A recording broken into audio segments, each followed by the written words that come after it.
And let the session begin. So, in this session, we are going to learn a very crucial skill, you know, and this skill, and the name of the session is this: how to sell, how exactly to sell high ticket products without sounding pushy or salesy. So, we'll be here in this session for 2 hours. I'll be sharing a bunch of stuff. I'll be going deeper into the sales psychology. I'll be going deeper into sales frameworks. I'll give you a downloadable map. You can either print out or download, do whatever. It's a thing, it's a link that I will share with you as a bonus towards the end. And I'll also give you some insights into handling objections and basically explain everything in detail, right? So how many of you are excited? Quick E in the chat box for me. Quick E in the chat box if you are excited. Fantastic. I love it. I love it, team. All right. So I want to start the session with this. How many of you can see this? Let me know in the chat. What is this? What's this object? MD Ayan says, take my name. What's going to happen if I take your name, Ayan? Are you going to feel lucky? All right. What's this object on the screen, guys? Toolkit? No, it's not a toolkit. Swiss knife. All right. Good. Somebody says Swiss knife. Any other answers? Again, the way this workshop is going to go is going to be like, I need some chats. I need some activity in the chat. That's how I know you guys are learning. Okay. So this is definitely a Swiss knife. And by the end of this session, a lecture, you learn how exactly the Swiss Army knife will get you high ticket sales, right? I know it's weird, but it'll work. Okay. But first, let me share a little bit about myself. I'm way ahead of you, I am. How many of you know me? Put JP in the chat box. If you don't know me, put, I don't know, no in the chat box. Whatever works for you. All right, lovely. A lot of people know me, so I probably don't need to. But let's say somebody does not know me and watching the recording and think, who is this big, beautiful, handsome guy talking about sales and what makes him qualified? Let me share a little bit about myself. Hi, I'm Jayant. I'm the head of product of this company called as Ability. I'm a scientist turned salesman. I did my PhD in geology. In 2020, I quit my job, became a salesman, closed a lot of deals, father to this cutie and husband to this superwoman. In my day job, I do two things. I help my clients get more leads and get more sales. And at night, I am Batman. I dress up exactly like this and fight crime. There you go. Kidding. My clients actually call me a Superman, and that's really that's my actual body. That's how I look. Some clients actually call me a rock star too. And the reason why they do that is because I grew my own business, launched a particular segment in a company called as Alpha Club. It's a premium mastermind for agency owner. It was, I myself was charging low ticket at 15,000, raised my own prices to 1 lakh and took this business to 35 lakhs per month before getting acquired by another company, which is obviously Ability. While I was in Alpha Club, I served over 200 clients, generated over 3 crores in revenue in 2 years, and met some famous personalities like Alex Hormozy and Sabri Subi, the only Indian doing this meeting this two legends so far. And I did this with the help of my tiny, teeny personal brand. It's a small YouTube channel with 21,000 subscribers. And you guys probably are here because of this YouTube channel and obviously a couple other responses. Yes? Now, I'm the head of product at Ability, and my job at Ability is literally to run ads. Okay. How much? I personally spent over 10 crores in ads, coaches, and mastermind, generated 3 lakhs plus leads. 50,000 plus one-on-one phone calls my team did. Right now, I'm handling my sales team. And my sales team does over a 10,000, did about 10,000 one-on-one Zoom call sessions, closed over 2,000 plus clients for myself. And this is why Ability is the best in media and marketing agency right now. And some of the top entrepreneurs in the country trust us because we never leave their hand. For example, Digital Deepak, Gopal Krishnan, Gaurav Madan, Rohan Sapra, we got Shastik Nandakumar, Shobh Jain, Dharani Dharan, Dr. Bhagesh, Karthik Naidu, and many, many people that you can see on the screen. I'm not going to waste your time reading all their niches and out there, but you can see this, okay?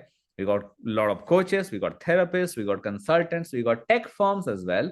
How many of you are into tech firms, agency services? How many of you are into coaching? Put coach if you are into a coaching.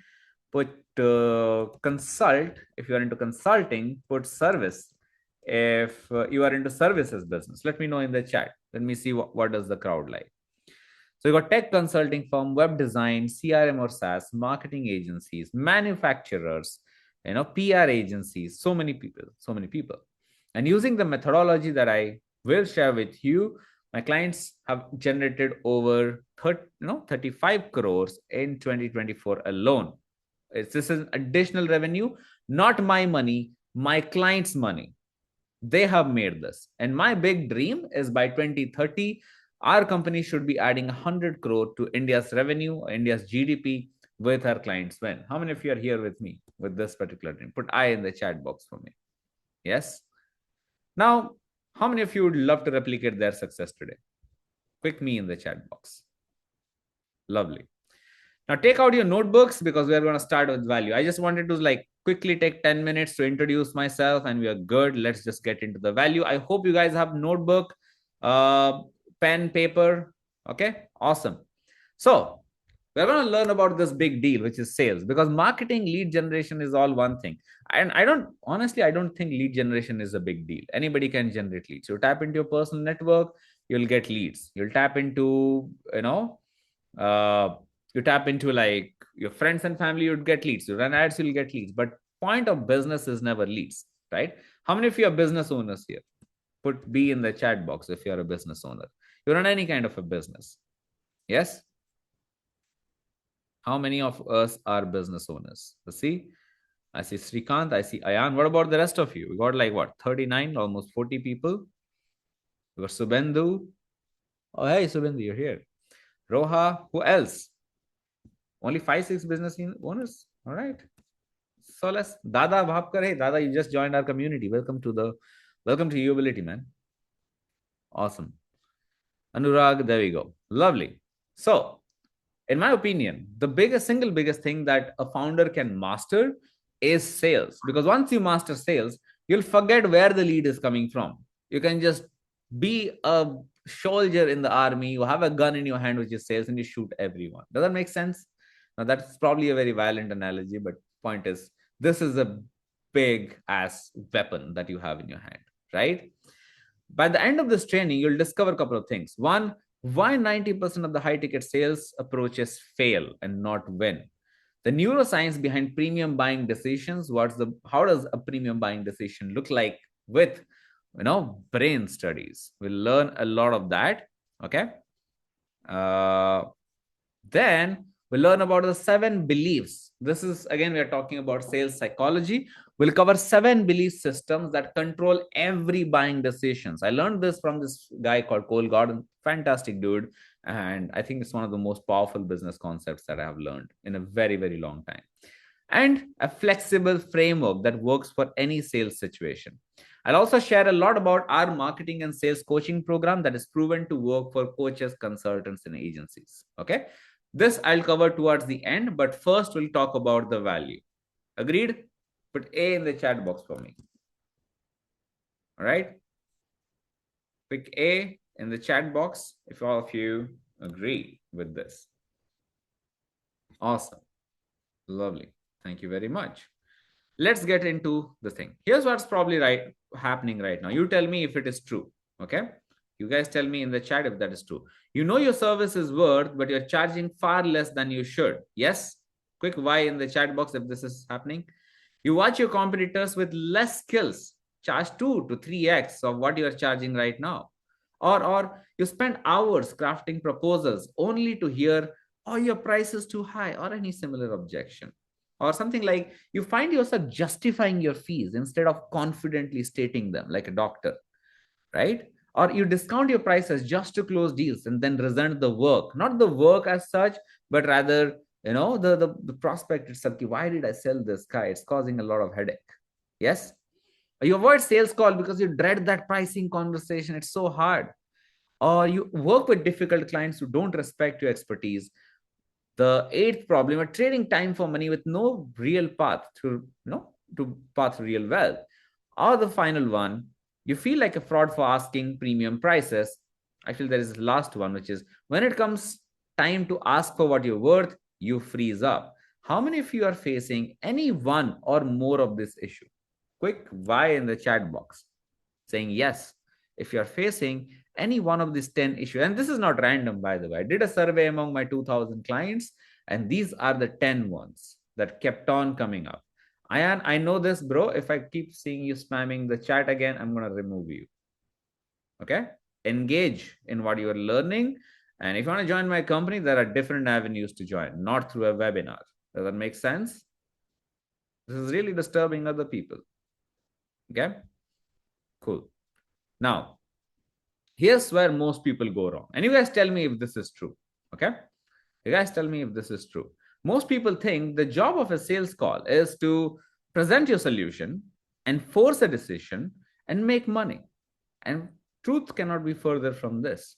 Most people think your job is to just present a solution and force a decision and make money. How many of you have been taught this in your sales conversation? You took some sales course, you probably learned it from your managers, and this is something that is going on in India right now. You tell me yes or no. Let me know in the chat. Yes?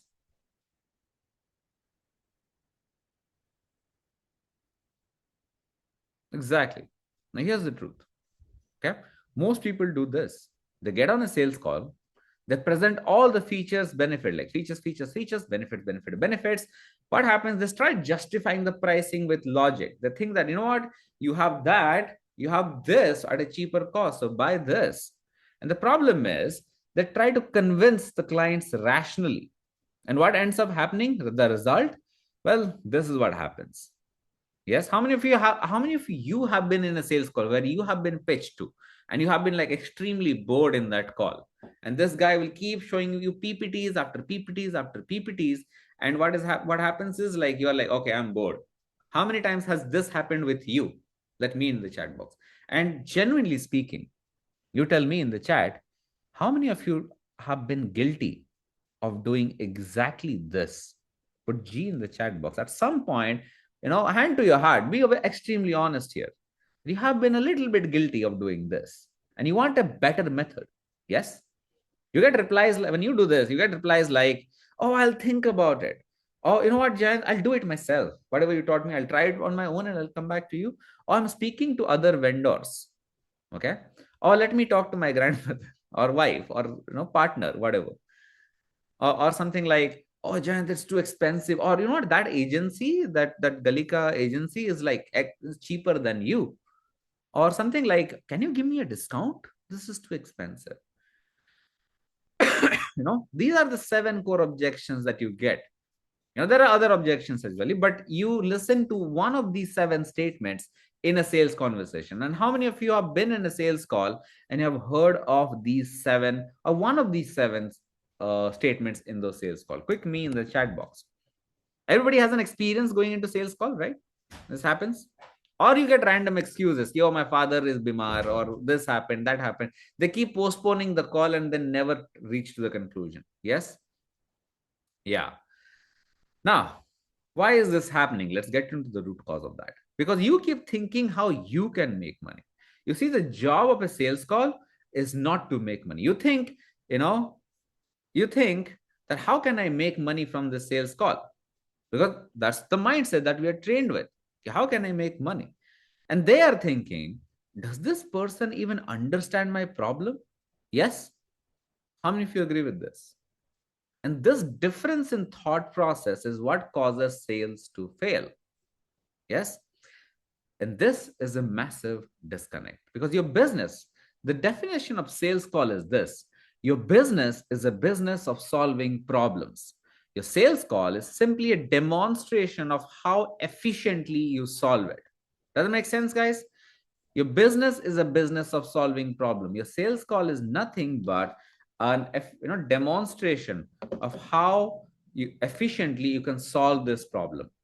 Yes? How many of you agree with this? If they don't see a demonstration of how you can solve this problem, they're not going to buy. How many of you actually take like a test drive, or when you are before buying an iPhone, you check that phone, how does it operate, how smooth it is in an Apple store, right? How many of you have done that? Quick me in the chat box. That test drive, that touching that iPhone before you buy, that's nothing but a sales call, but automated, right? It's a demonstration of how a product is going to look like. Does that make sense? And if you don't feel the demo, if you don't like the demo, what happens? You don't buy the product. Make sense? Yes. Now, your job in the sales call is never to make money, because money is an outcome. You don't have any control over that. Your job is to understand your prospect's problem and don't present your solution, present the right solution. If you can't solve it, you refer somebody else who can solve it. Yes. Don't enforce a decision, empower a decision. Because in a sales call, there are two things that happens. Either it's a yes, I'm going to work with you, or it's a no. Most people stay in between. हाँ, देख लेंगे, we'll try and everything. Your job is to get them to a decision, either a yes or a no. If it is a no, absolutely cool. If it is a yes, great, you make money. But you need to empower people to make that decision. That's what the job of a sales call is. How many of you agree with me? Yeah.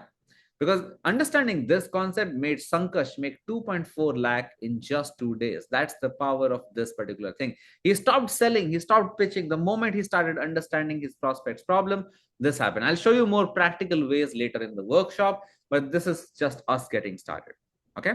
This is exactly what SM Sharik did to close 2 deals of $3,000, making over $6,000. And a lot of the people in our community, as you can see, slosh. This is a framework that we have developed that they have used to close high ticket deals on their own.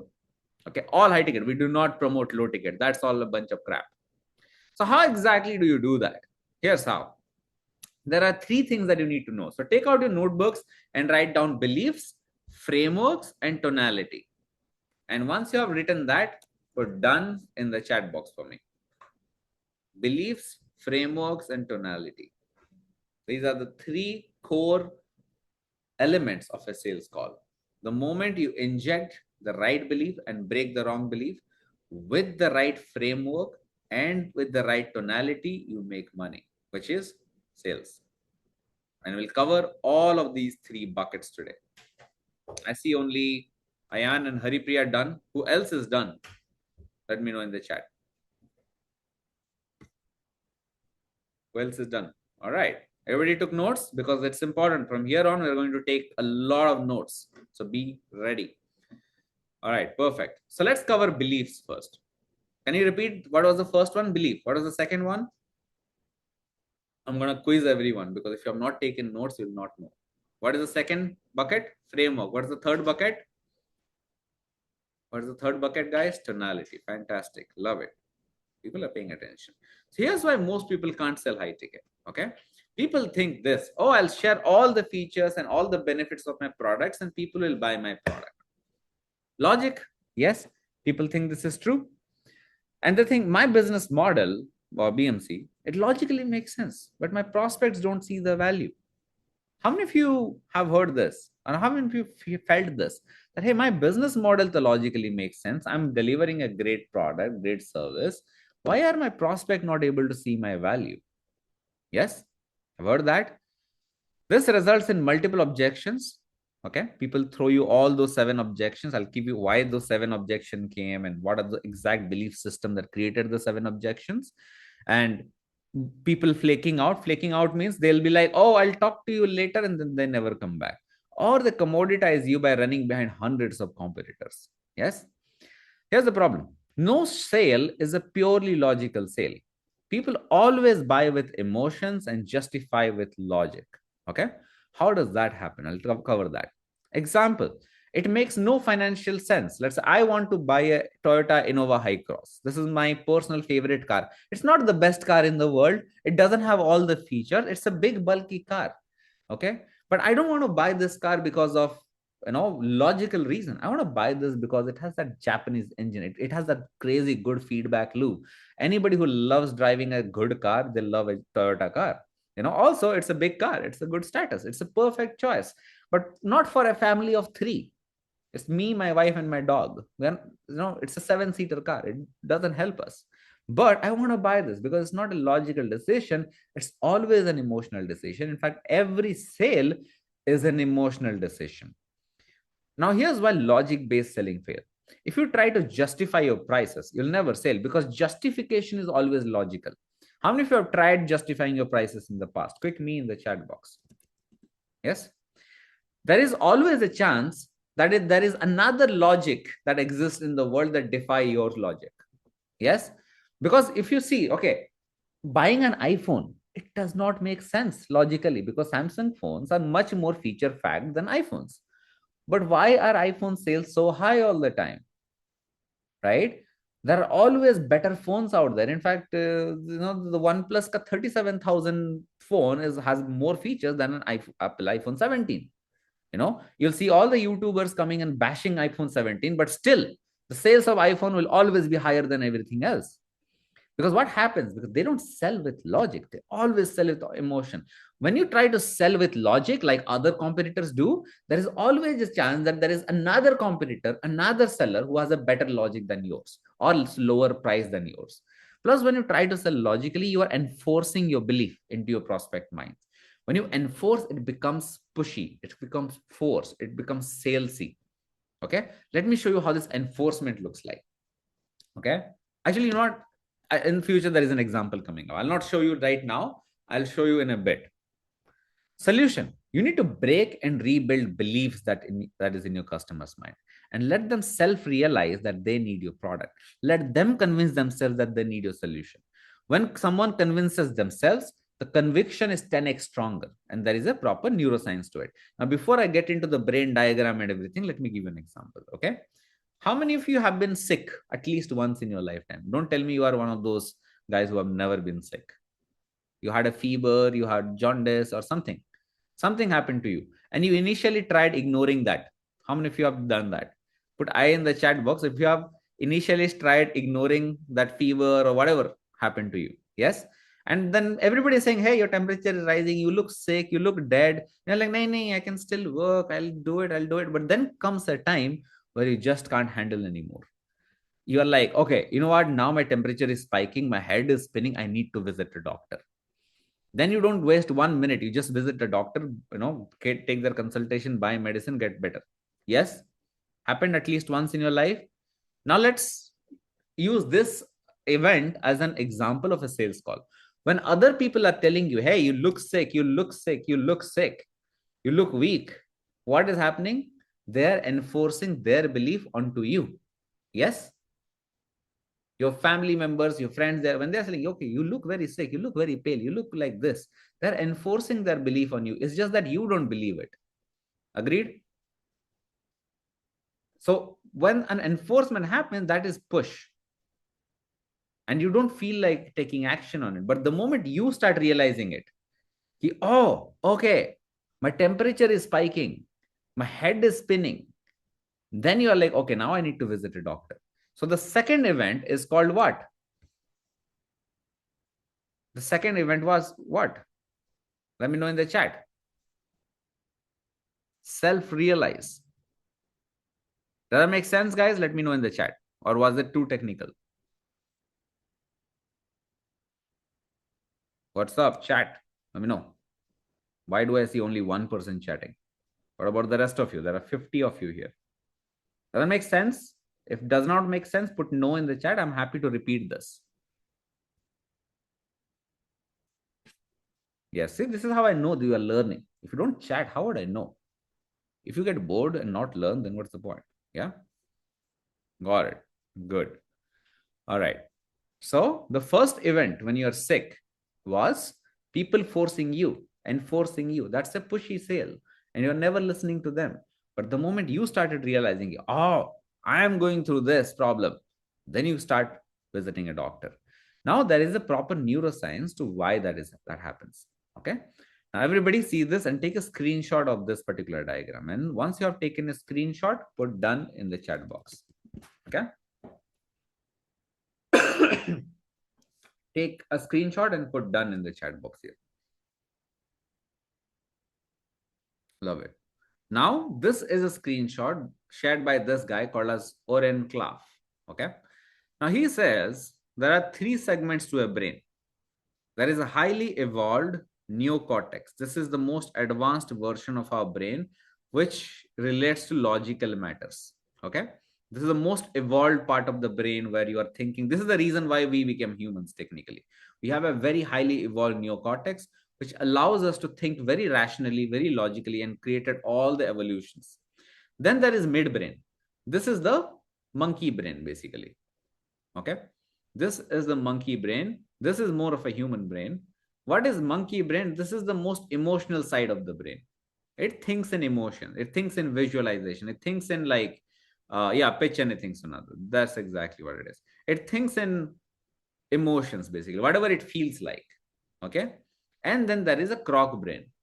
The whole purpose of this croc brain is to safeguard you. It is to protect you at all times.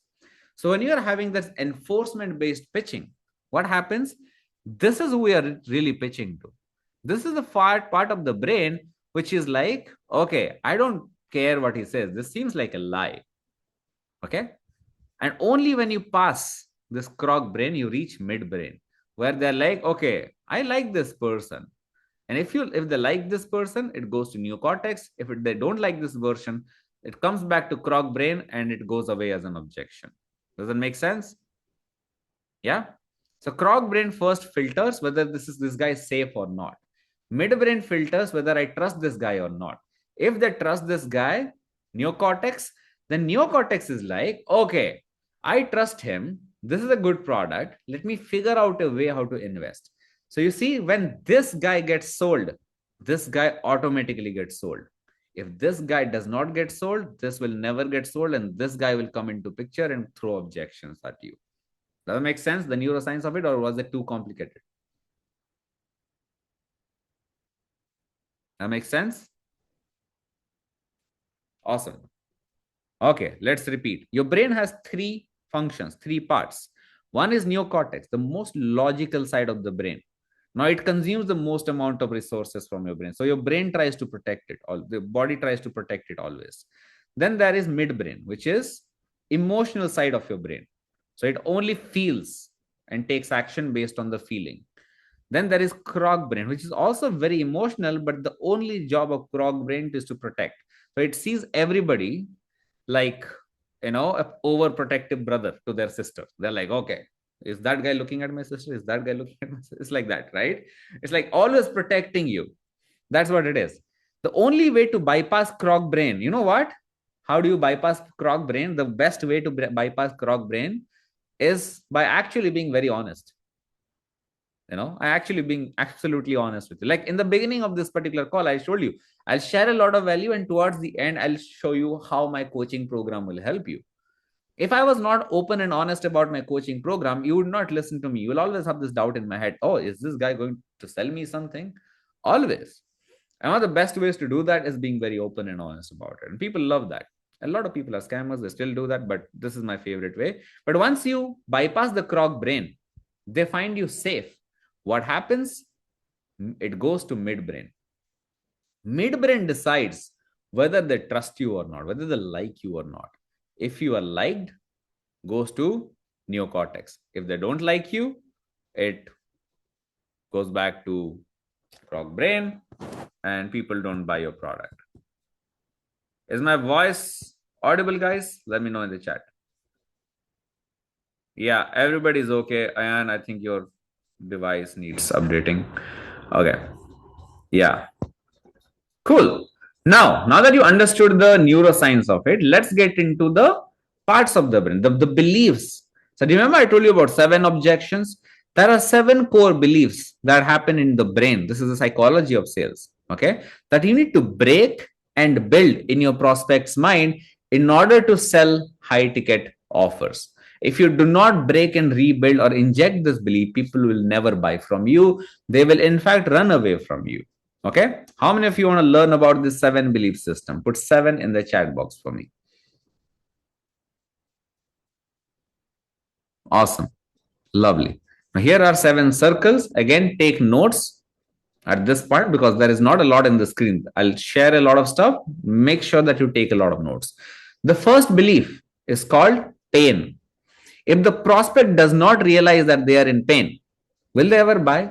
If somebody is talking to you and they're like, okay, it's all okay, but I'm not too much in pain, do you think they'll pay you any kind of money? Let's say, for example, that fever example. You had fever, and in the first 2 days, you're like, I'm okay. It's a little bit of a temperature. I'll be fine.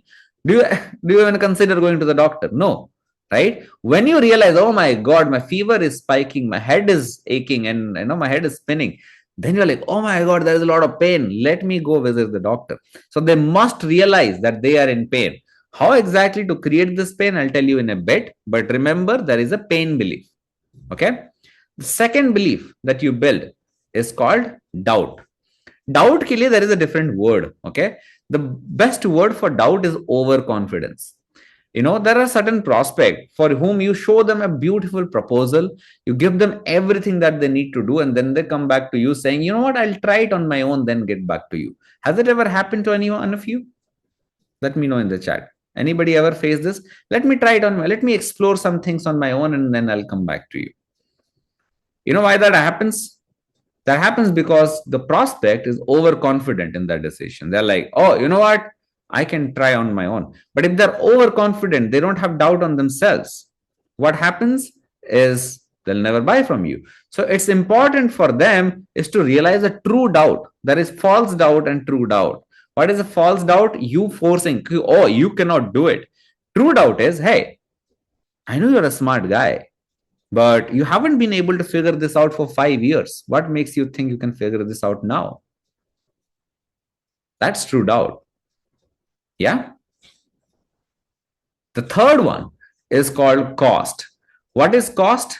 Well, if the prospect stays in pain for a very long time, what are they going to lose?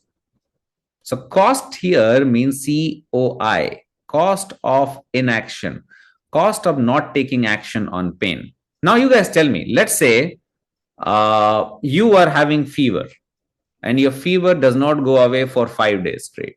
What's going to if a fever does not go away for 7 days, say, what is going to be the cost of that fever? How is it going to affect your life? Let me know in the chat. Very bad, but how does that very bad look like? What will happen?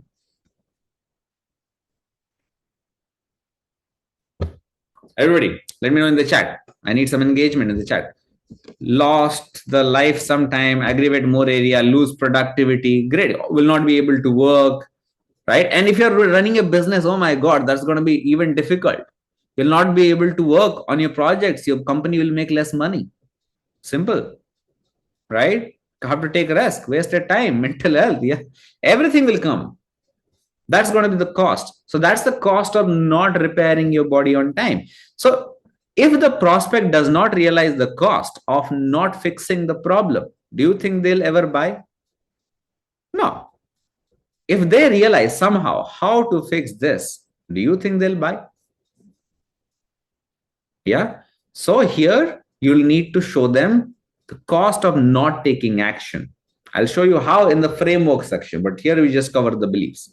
Okay. The fourth one is desire. And by the way, guys, these three are like triplet sisters. Everybody goes hand in hand.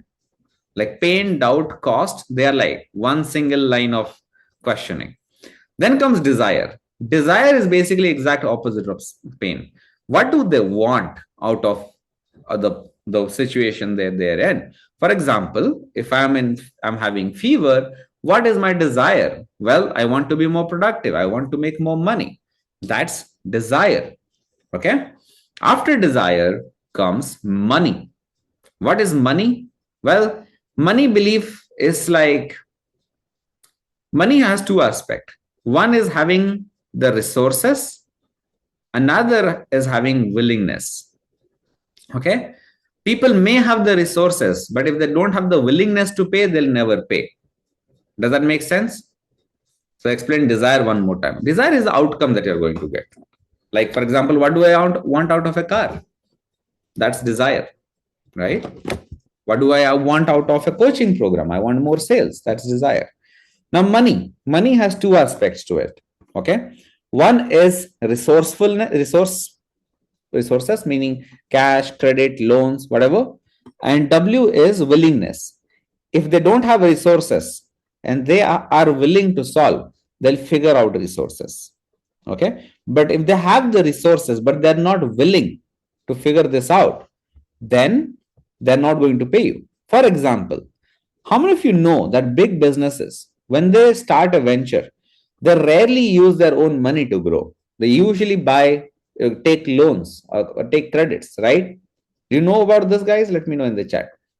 Yeah, majority of the people, what they do, they take credits, big businesses. They don't touch their own wealth. Why?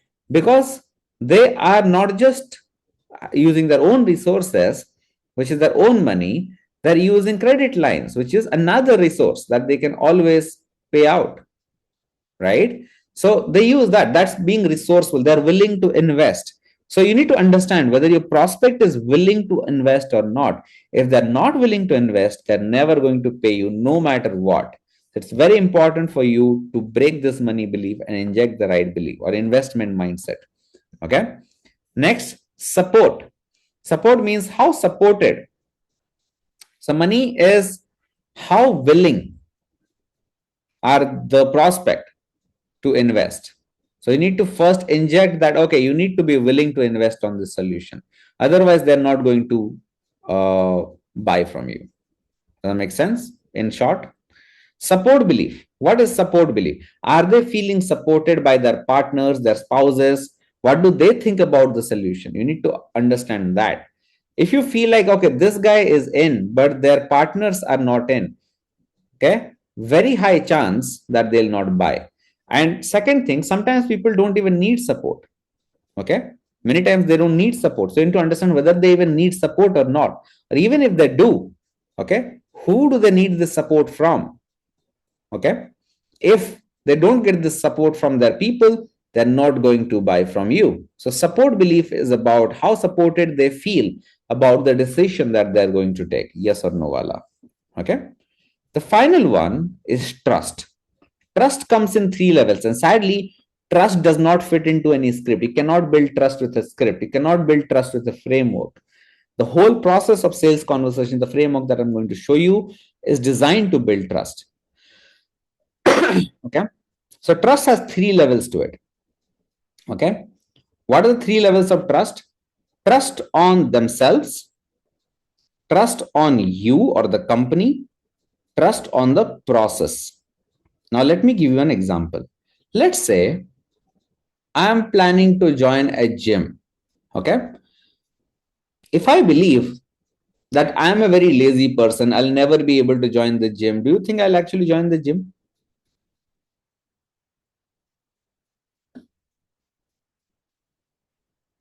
Do you think I'll ever join the gym if I don't trust myself? No. Right? So you need to make sure that they build trust on themselves first, that yes, I can solve this problem. I need to. I have to. Right? Now, let's say the second one, just trust on you or the company. Let's say I trust myself that I'll go to the gym, I'll become lean and thin and muscular, but I don't trust Anytime Fitness. I don't like that company. Do you think I'll ever buy the gym membership from that company? Let me know in the chat. No, clear. Let's say I believe that going to the gym itself is scam. This gym goers, they are like pumping steroids into the body. I don't trust the process. Well, I don't like going to the gym. Do you think I'll ever buy a gym subscription? I don't even like the concept of the gym. So they need to trust on all three levels. This is why selling becomes hard, because people, try to build trust is in one of these three levels. You need to build trust in all these three levels. So trust on themselves, trust on you, trust on the process. How many of you can repeat this? What are the three levels of trust? First one is trust on. Let me know. I hope you are taking notes. Trust on themselves. Second one is trust on you. Third one is trust on the process. Unless this is built, people are not going to buy. Okay. But here's the caveat. You can't tell them this belief. You cannot tell them that you are having this belief, because then it will be fighting. Right? You ask questions that lead them to realize these truths themselves. It's like, imagine playing a video game where you are not allowed to make a statement. You can only ask questions. Okay. And the reason why asking questions is very important is because when you tell them, somebody, that, hey, you are having doubt, you should be having doubt, they'll be like, okay, well, how can you tell me this stuff? People have that internal ego that needs massaging. Okay, so when you give a statement, people fight. When you ask questions, human brain is designed in a way that they cannot ignore a question. You cannot take a question in an offensive manner if it is asked in a very nice manner, right? You cannot ask, take a question in an offensive manner. For example, let's say doubt question. Okay, doubt. How can I spin a doubt statement into a question? For example, I say, hey, you just told me that you did not figure out a solution for 5 years. I bet you cannot find a solution in the next 5 years. That's a statement. People will be like, how can you say that? You're like fighting with me. Alternatively, you ask a question. Jayant, you look like a very smart person. You tried almost for 5 years. What caused this issue? Like, what stopped you from figuring out a solution on your own? See, I'm asking a question, but the outcome is exactly the same, right? So you ask question. This art of skilled questioning is called Socratic dialogue. It's a very heavy term, Socratic dialogue, but point is, you need to ask the right questions for them to build and break that belief. But why question? Why not just go ahead and pitch? Okay. Here are some mistakes that founders make when selling. They start pitching first. They think if I show how awesome my product is, people will buy. Result, you end up talking for 30 minutes only to realize that the client did not even have the problem to solve, and you are overspending your time. People assume, they don't discover. They think that I already know what I did. Let me just jump straight into the solution. That's all. You solve the wrong problem and the buyers feel misunderstood. They walk away thinking, yeah, well, this guy doesn't get me. Let me go to somebody else. Feature dump. Many people think if I give them a stack of feature, then people will buy. If I list every feature, they'll see the value, then they'll buy. The result, the buyers get overwhelmed and tunes out. They start forgetting things. Feature without context feel like noise, not value. You need to give them the right context. Yeah. Now let's reverse all of these problems. Everybody understood this? Yes, no, maybe in the chat box. Do you understand the mistakes? Anybody making these mistakes yourself? Let me know in the chat. How many of you have assumed that, okay, ye to biki jayega before the sales call? Or how many of you have done this mistake, like, let me just pitch, see what happens? You'll not get notes, Ayan. You'll only get the recording. Now let's reverse them. So what do? You ask questions before the pitch. Instead of asking, hey, here's the problem. Here's my solution. You say, hey, what's the biggest challenge that you're facing right now? When you ask this, your client opens up. Now your pitch can be laser targeted to the pain point instead of random features. Okay. And second, discover then solve. How is this problem going to costing you in time or money? They start realizing that true impact themselves. And by the time you offer a solution, they're already sold on needing this. Third, context creates value. You ask, why is fixing something like this important to you right now? So instead of dumping feature, you only specifically share the feature. You connect every benefit to their goals. And suddenly they feel like the product that you're selling is built for them. It does not feel like another dump. Or finally, you look tailored, not generic. Now, how many of you agree that a tailor-made suit is always more expensive than that you buy on the market, right? Yeah. How many of you have done that? You've got yourself like a tailor-made suit that fits for your body perfectly, but that will be like 5, 10, 6 times higher than the market.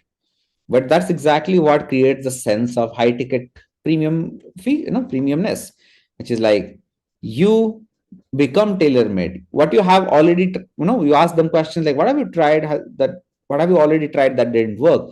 They give you all the reasons. And then you skip all those reasons and give them all the reasons why this will work. And that will make them feel like, okay, this is built for me. Okay. And then you ask questions that enable self-discovery. Okay. Self-discovery means that then they self-persuade themselves. Self-discovery creates unshakable conviction. Just like I told you, when you realize you have a fever, you don't even need anybody's guiding to go to the doctor. You'll just go to the doctor yourself. This is where sales scripts fail. I am absolutely against sales scripts. Sales scripts are an utter waste of time. They do not work. They are absolutely not going to help you close deals. Now, let me tell you why. It's a very strong statement. Okay. Very strong statement. Many people think, you know what, Jayant, just give me a high ticket sales script and I'll be good. You know, here's the reason. Having a sales script might have been true before the internet, but post internet era, buyers are educated. Before they get on a sales call with you, you know what the buyer does?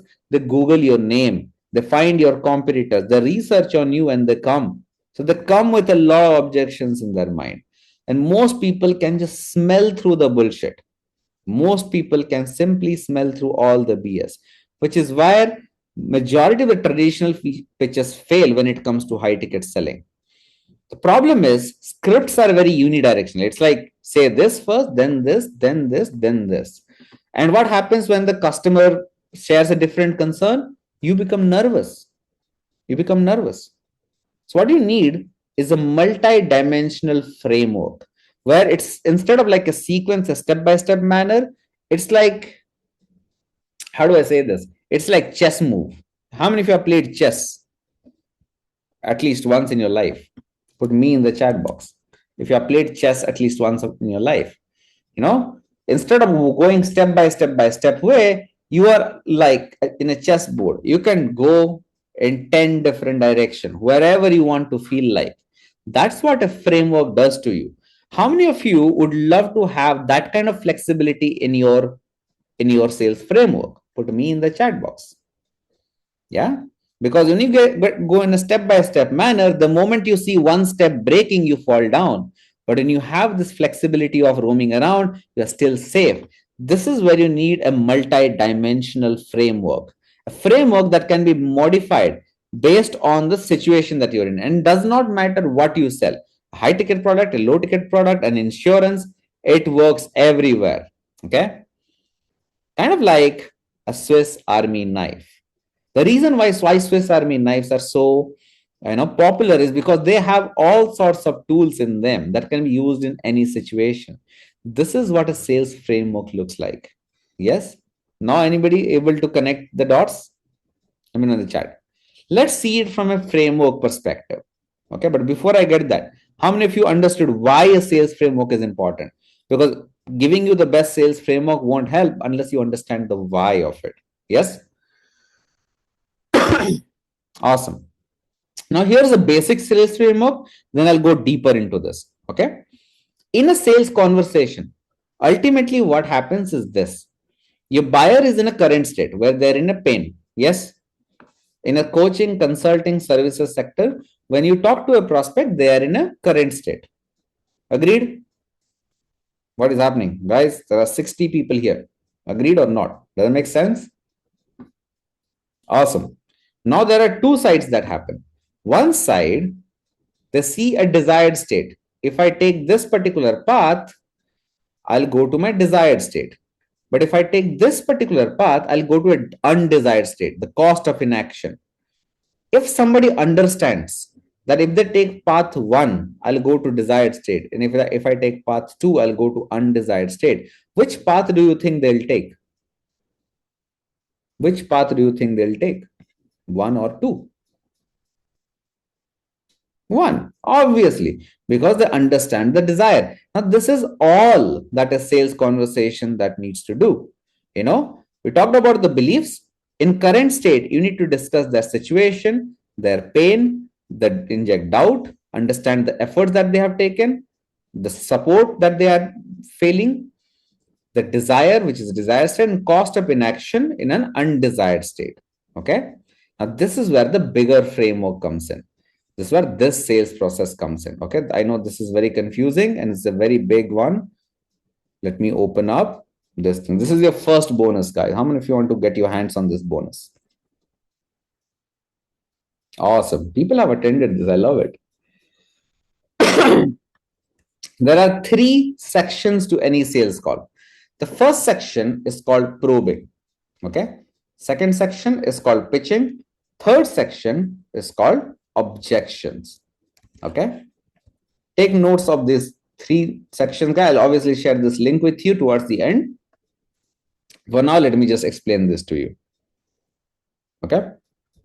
Everybody written down? Probing, pitching, and objection.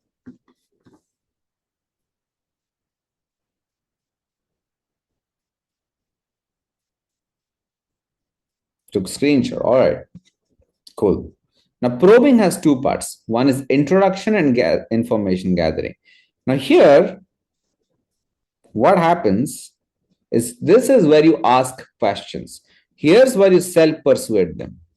Now, what happens in introduction? You simply build rapport and pre-frame the call. How many times you have been in a sales call where the prospect is like, oh, you know what, jaldi karo. I want to like finish this, wrap it up real quick, or get to the point. Happens? Or what's your price point? What features do you sell before you even ready to pitch? Right? How many of you have gone through that?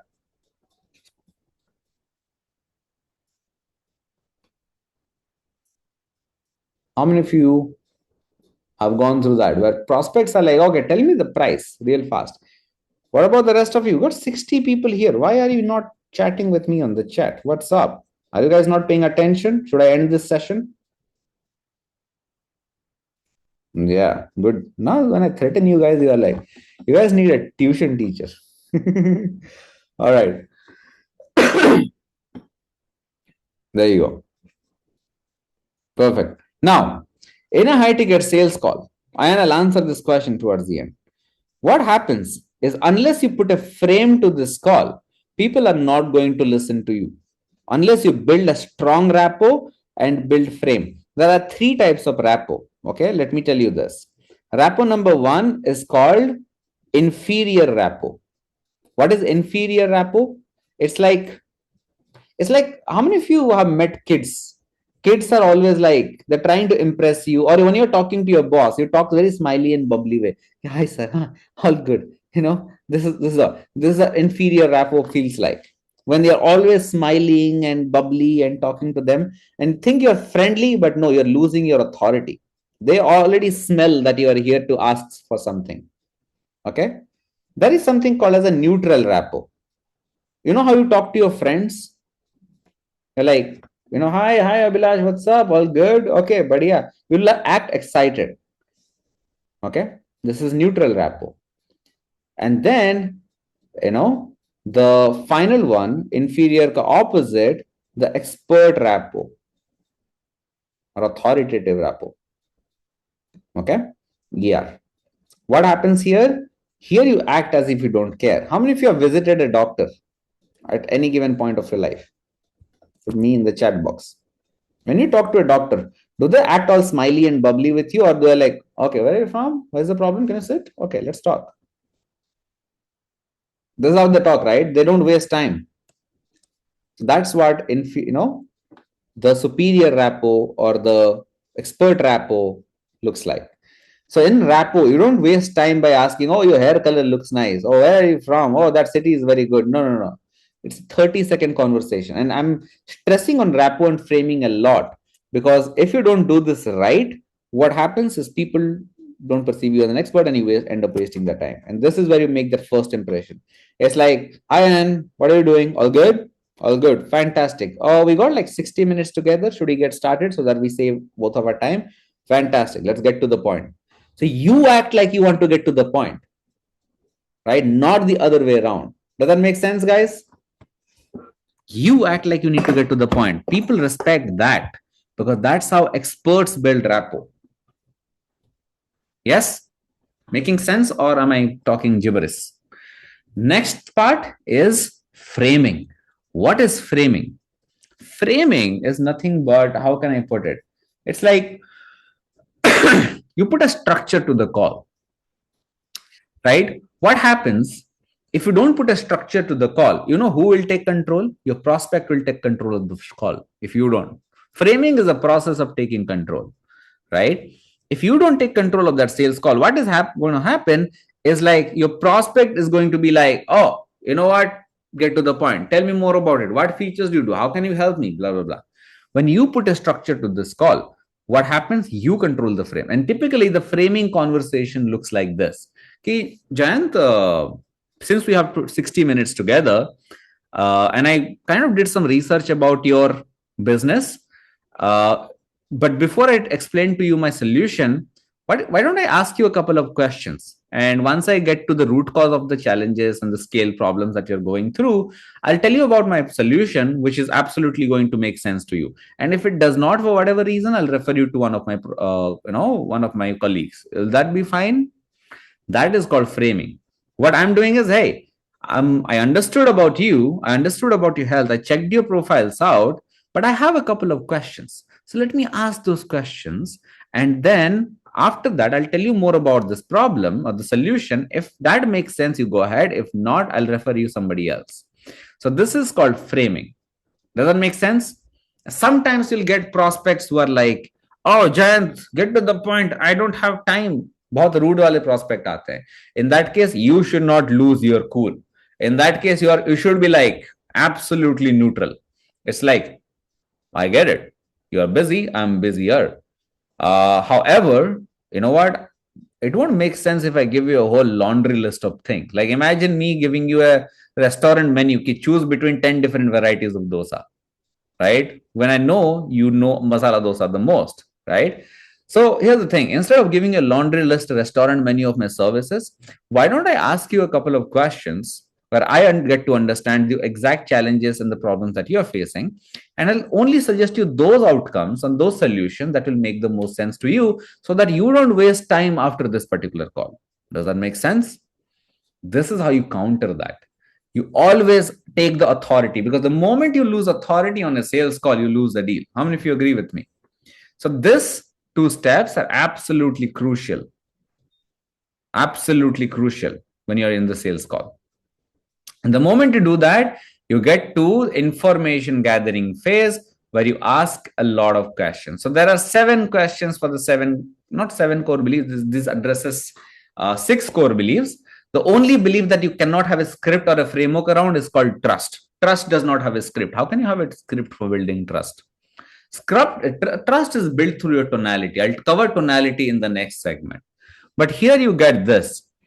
You start with pain questions. Okay. Pain questions look like, hey, what's the biggest challenge that you're facing? Or what's not working at the level it should? So pain has 2 aspects to it. Either there is an actual pain because of which they are going through something, or there is an absence of something which is causing the pain. So you have to understand, pain is just a feeling. It's either a problem or a desire. It's either a problem or absence of a desire that causes that pain, right? For example, I'm not getting a job. That's pain.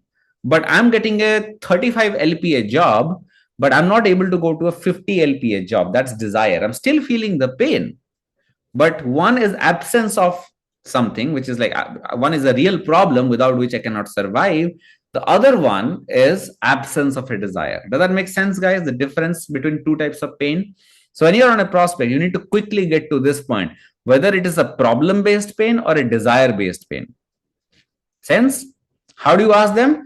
You first ask them this question, okay, what's the biggest challenge that you're facing? And they say, oh no, there is no challenge as such. Got it, man. So what's not working at the level it should? Like where are you feeling like you are stuck and you're not able to move fast enough? You do that.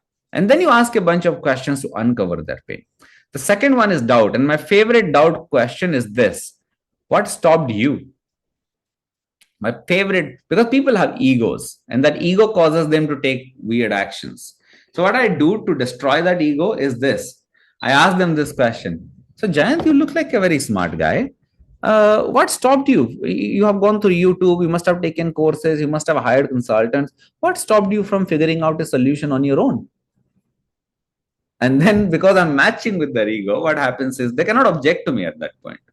It's like they'll say, oh, I don't know. And I want that exact answer. I don't know. Or sometimes you get, I know, but I need an expert to execute this. One of these 2 answers you get. Are you guys taking notes or am I just blabbering? Let me know in the chat. Does it make sense? So the moment they state, I don't know, you passed on the hook. You destroyed that ego and you are getting into this one, which is effort question, where you ask them what efforts have they taken to fix this so far. Because if you don't get into the efforts, you know the kind of objections you'll get. You'll be like, oh, I talked to that agency that is cheaper. Oh, my employees are taking less money than you. Just give me 1 minute, guys. Quickly.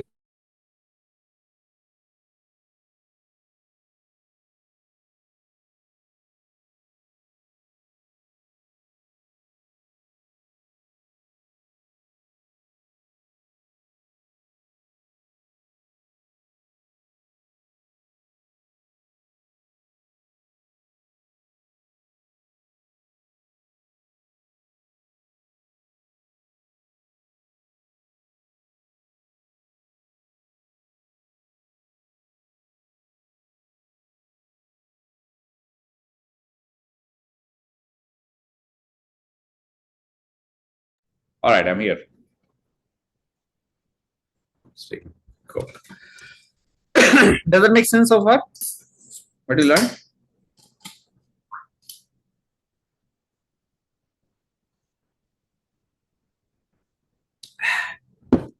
All right. Next, effort questions. If you don't tackle the effort question, you know what's going to happen? It's going to be like, oh, I tried this XYZ agency, or I talked to another coach, or I'm talking to this other person who is charging less than you. So we need to make sure that those things are addressed already. Now, how do you tackle this? Let's say they say, oh, I have another person who is charging less. We inject doubt again in that particular thing. So let's say you are a marketing agency pitching your service and you charge 50,000 rupees.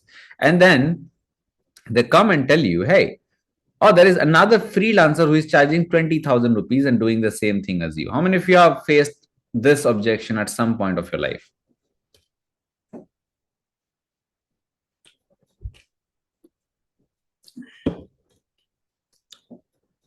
No, that's not what you asked, Tanya. That's the wrong answer because that will trigger their ego. You have to understand, guys.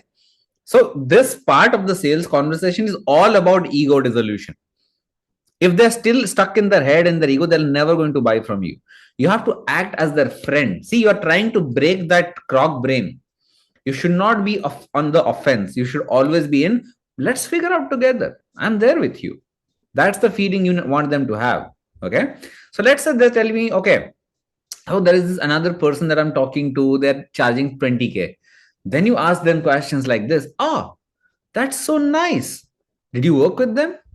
Why did you not go with them? Okay. So I mean, how do they make sure that you get the quality of you get this XYZ quality of the leads? What is their system on deciphering quality, or is it just based on feeling? Do they give you a quantifiable document which allows you to like understand what's the quality of the lead? Okay. Do they do anything about the social media? Say they are charging 20K per month. Do you even know that that effort is resulting in growth of your social media and giving you business? How do you ensure that? How do you hold them accountable? And since this is just a freelancer, what if he gets sick? Does he have a team to back you up? So this is how I ask doubts. I inject doubts about this competitor of mine in their head. So it's a very funny thing. But what happens is then they start doubting. I don't know. Yeah, that these are very valid points. And make sure that your pitch should have all those points covered because then you stand out. That makes sense, guys? It's a very teeny tiny hack, but helps a lot. Any competitor they mentioned, I ask questions, so many questions on that competitor's behavior. Did they do this? Did they also do that? Did they also do this? How do you make sure that they are doing this? How do you know? And how do you hold them accountable? Do they have a team? What if the team breaks? So I keep asking questions so that they start doubting that other person. So that's there. I don't like them. They are the worst. All right. Then comes support. Now, support questions are very crucial. What you ask in support question is, in these cases, you go ahead and question who are the people that they consult. The best way is to ask, who do you consult when it comes to taking a solution about this problem? Say you are pitching relationship coaching like Haripriya does. Okay, let's just see helps people who are going through frequent fights after marriage. Okay, then the best question to ask, got it? When you're fighting with your husband, who do you talk to? Let's say they say, oh, my mom. Does that help? Then they'll be, oh, no, that just aggravates the problem. Oh, so that doesn't help. Got it. Who else? Have you taken any kind of help? What do they think? What does their mother think about this? What does their father think about this? Right? So you ask them questions about their family members in B2B business partners. What do they think about the problem? If you know that they are feeling supported, then the kind of answers that will get, oh, they understand the problem. They are asking me to take a solution, right? Many times what happens, these people don't even know that there is a problem that exists.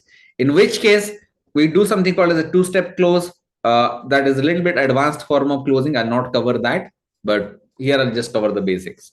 Does that make sense, guys? The support thing?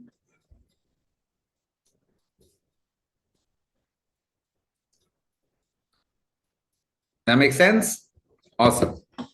Next comes desire. The moment you finish these pain-driven questions, which is the, there was this diagram that I showed, right? There was this diagram, which was this. This line is done. The moment this line is done, wait, let me open up this. Okay. You get into something called as desire question. What are desire questions? Here you ask the ultimate payoff, which is exactly going to be the opposite of pain. They'll be like, God, man, that sounds like you have a lot of these issues not covered yet. What's the outcome that you're looking for, though? What if we solve this problem tomorrow? What's going to happen to you? That's the desire question. Does that make sense? And then just why do you want that outcome? So, why this and why now? These are two very important questions. Why do you want this desire and why do you want it now?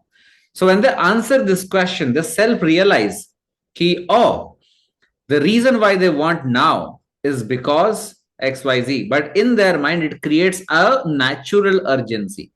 How many of you know about this term called urgency? Forgive my handwriting. How many of you know about this term called as urgency, right? Many people create fake urgency, which is like, oh, sir, if you don't buy within 15 minutes, I'm going to pull out. I'm not going to give you this offer. That's fake urgency. Real urgency is, Jayant, why do you want to do it now? And how soon do you want to do this? Jayant says, because A, B, C, D, E things are happening. And I want to do it now because if I don't do this now, XYZ things will happen. So I think it's very crucial for you, right? Got it. Then let's sign up. So Jayant is serious already. I'm not going to share any PPT links to Bendu. I'm sorry. I love that, Prajwal. Then comes cost of inaction. Cost of inaction is opposite of desire. Again, we are taking them to the valley of pain. I'm like, God, man, that sounds like a big, good dream. However, I'm a devil's advocate by nature. This is how I start. Okay. I'm a devil's advocate by nature. My job is to look at pros and cons both. What if we don't solve that problem? What's going to happen? I mean, you are going through the problem for so long. Why not go through the problem anymore? Now they have to answer why they have to buy your product fast enough. See how powerful that is? Before you even reveal the script, they feel like, oh, I want a solution today. You build that natural urgency. You don't have to create fake urgency. This is where most high ticket sales fail because they try to create this fake urgency all the time. Okay. Once that is done, once this is done, then you do finances and resources. Then we ask them a question. So this is amazing, man. I think that you need this solution, obviously. What kind of finance or budget do you have set aside to fix this solution? Now, many times they'll say, oh, I don't know how much to give. Got it. So how much can you arrange, though, to fix this kind of a solution? I mean, what kind of, cash collection do you have? Do you have any access to credit or cash to invest in a solution like this? So what we are asking with this question, I'm asking resources. First question is willingness question. Would you be willing to invest in a solution like this? And second is resources. Tell me a little bit about your finances. Do you have access to proper cash, credit to invest on a solution like this? Or are you like just looking for some advice, free advice? So this is where that trick happens, where if they tell you, oh, I'm just looking for advice, then they're not willing. If they say, no, I want a solution. God, man, that's awesome. What kind of resources do you have? Do you have any cash or credit? Do you have a credit card? Do you have some things lying around in your bank account? Got it. Fantastic. You see how I'm trying to be their friends before I'm pitching my solution. Do you feel if you do sales pitches this way, they'll feel like pushed? Do you feel this is a pushy sales or do you feel it's a pull based sale? But they are feeling like I'm on their side. Push or pull? Let me know in the chat.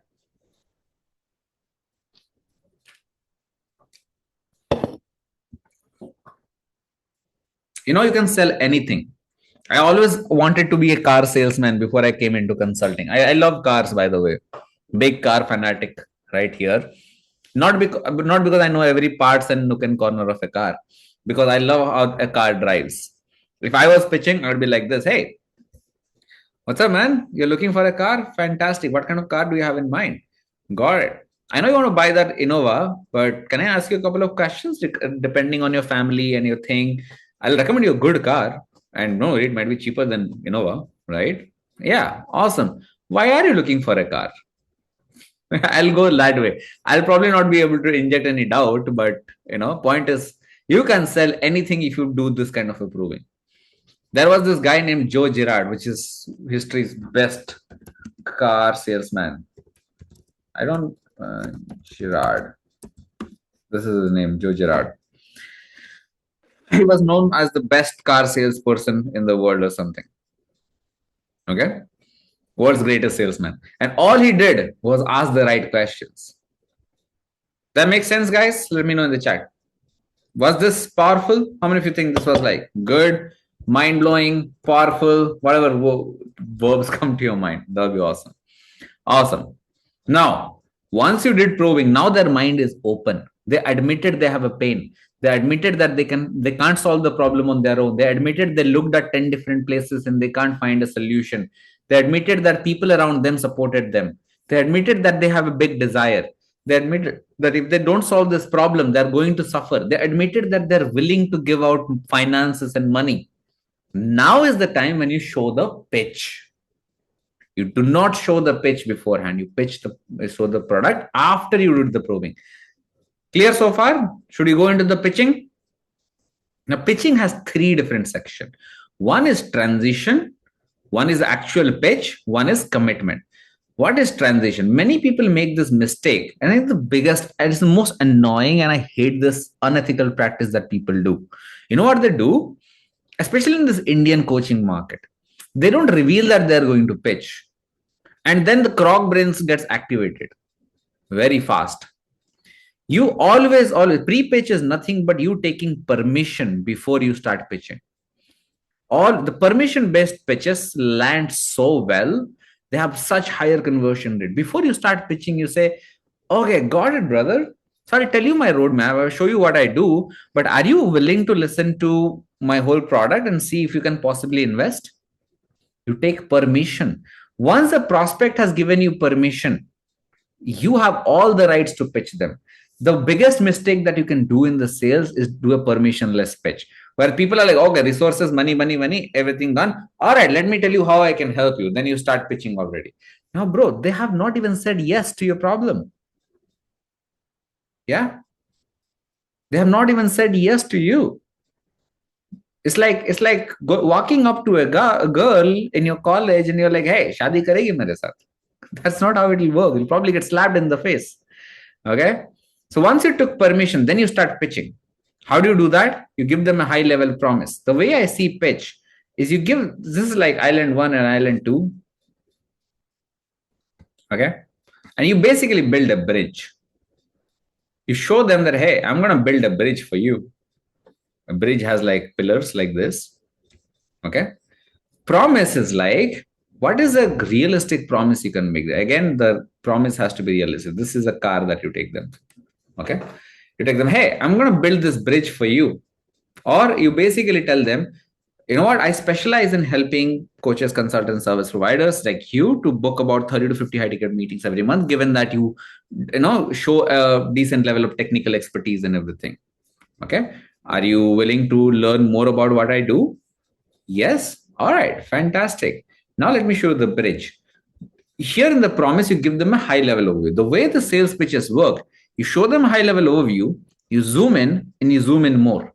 You show them this high level. Okay, I'll take you from island 1 to island B. You're struggling with this. You want to get to this. I'll show you how to do this with my 3-step framework. Should I cover the 3-step framework? They say yes. Fantastic. Then you go through the bridge where you cover each step in extreme detail. Where you say like, oh, step number 1, I help you build this pillar. Step number 2, I'll help you build this pillar. Step number 3, I'll help you build this pillar and this bridge so that this island 1 and island 2 are connected. Got it. And then you take them through a delivery vehicle. A quick pitch example. Okay. It would look like this. Say I'm selling a marketing service.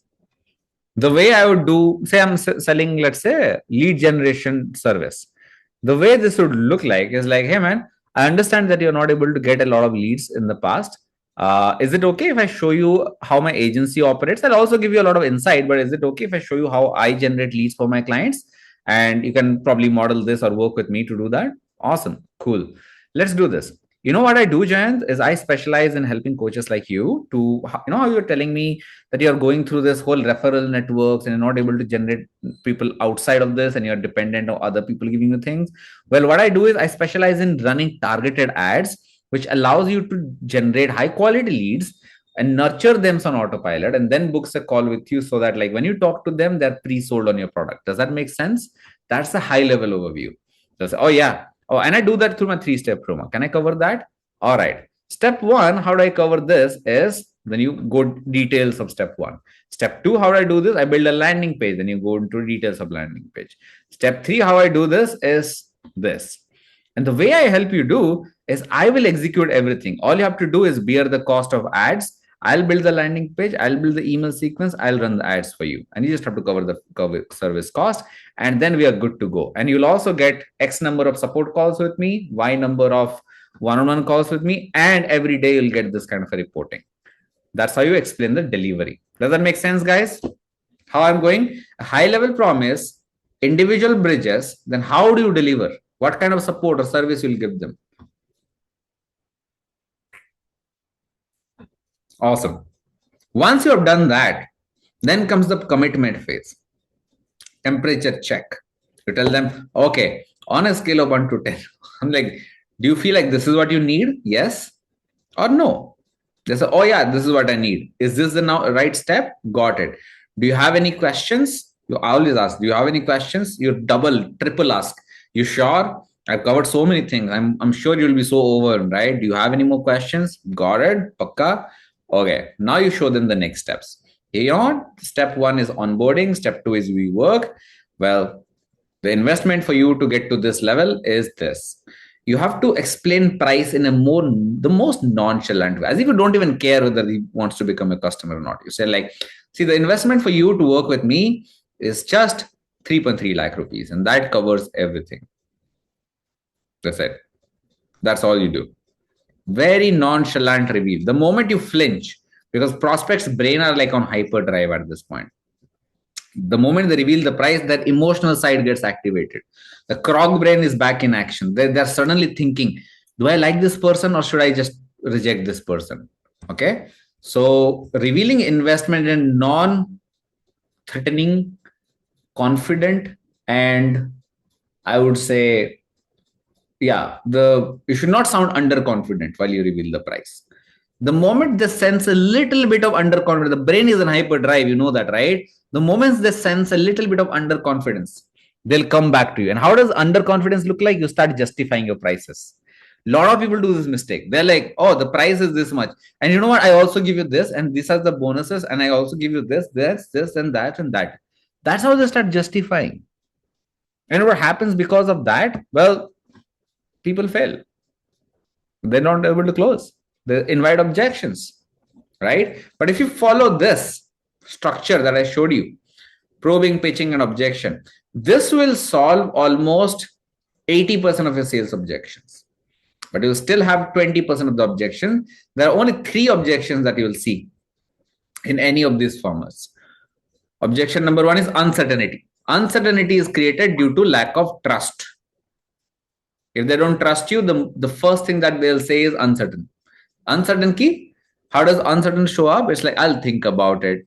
I'll try it on my own. That is uncertainty, blanket uncertainty. You need to understand, why did that uncertainty come in the first place? Do they not trust you? Do they not trust themselves? Do they not trust the process? You need to first uncover these 3 things. That makes sense? What are the 3 layers of trust, guys? Who can tell me in the chat? Who are the attentive students?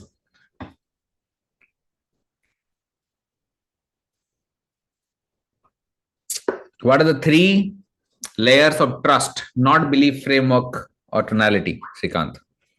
There are 3 layers of trust. Trust on What's the first layer of trust? Trust on whom? Trust you. Second one is trust on themselves. Third one is trust on process. If they're not sold on the process, they're not going to buy from you. You need to understand what is this. The way you handle objection is you never fight with them, because the mind is now expecting a fight. Okay. Again, what kind of feeling we want them to have, guys? Who can tell me? The feeling is not we versus them. The feeling is we and them versus the problem. Always that way, always friendly. Okay. It's like, oh, absolutely understand. That's how your objection starts. You never go start fighting. Somebody says, I'll think about it. Thanks for being so honest, man. I'm glad that you have your own thinking process. See, starts with an appreciation always, so that the ego gets suppressed. And then you start, just so I'm clear, what are the factors that you want to think through? See, that's how you handle an objection. You never go like, oh, what are you thinking about? That's how most people have understood how to think about it. Okay. And let's say, even after all of this, there will be some people who will not open up at all. In that case, you use this trick called elephant in the room. Elephant in the room technique. What do I do here is like, I literally handle the elephant in the room. It's like, so brother, you mentioned that you are really aligned with the process. You loved my thing and everything. And it seemed like you are a 9 on 10 confident. But now it seems like you are like a 6 on 10. Like what happened? Can you be a little honest with me and tell me like what really changed? That's how I ask. So be very honest with them. Again, honesty is the best policy when it comes to sell. You sell so many deals just because you're honest. You can't tell, right? So that's how you handle uncertainty. Then this is like 90% of your objection is going to be this. Out of the 80%, out of the 20% that where the objection comes, 90% will be this, which will be trust based. I can guarantee this, because many times leads are not very well nurtured. Trust occurs because leads are not very nurtured. Okay. And second is spouse, where you're like, okay, I need to talk to my partner. In which case you need to make sure that their partner is on board. In which case you need a second call, which is a 2-step call. You have to kind of repeat the whole process in a shorter manner. And then comes finances. Finances, again, what are the 2 aspects of money, guys? Who can tell me? What are the 2 aspects of money? One is, I covered this, willingness. Fantastic. Joshi is taking notes. Lovely. What is the second aspect? Resources. So if a finance objection comes, it's too expensive. Can you give me a discount? Oh, I'll have to arrange money. It's always one of this, willingness or resources. If it is a resource problem, which is like, hey man, I really cannot arrange 2 lakh rupees, but you know what? I can arrange 1 lakh. Can I get started with that? That's resourcefulness. They're willing, but they're giving you a deal. Hey, can I just start with this? I'll promise I'll pay you later. Many people do that. That's genuine. And many people are not willing. And willingness is nothing but uncertainty. You have to come back and tackle uncertainty again while you go back to resource. We're like, oh, earlier you mentioned you are 100% in, but now you feel like you're not in. What's up? Why are you not willing? Then you handle that.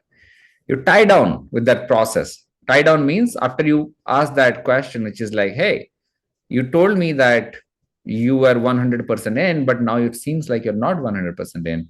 What do you think about the process, though? What part of the process did not make sense to you? Now they will show you the real concern, where they'll tell you, okay, ABC was my concern, which was not addressed, which is a good thing, because now you can address that and then you can ask for the sale. Does that make sense, guys? This is the whole sales framework that will help you close any kind of deal. I'll share this along with the recording, because, well, if I share the link, it might break, because if too many people join this link, things start breaking. Okay. Everybody clear? Did you like the framework? Was that helpful, guys? Let me know in the chat. Will this work in pre-sales? This is a sales script, Kabir. It's not a pre-sales script. This is for pitching and collecting money. Pre-sales is very similar, but not too similar. Yeah. Now, after this is done, how many of you are feeling this is valuable? Put V in the chat box if it is valuable. You want me to cover the third bucket? There are 3 buckets that I covered, right? Bucket number 1 was, what was bucket number 1 of sales? It started with letter B. No, in sales, there are 3 buckets.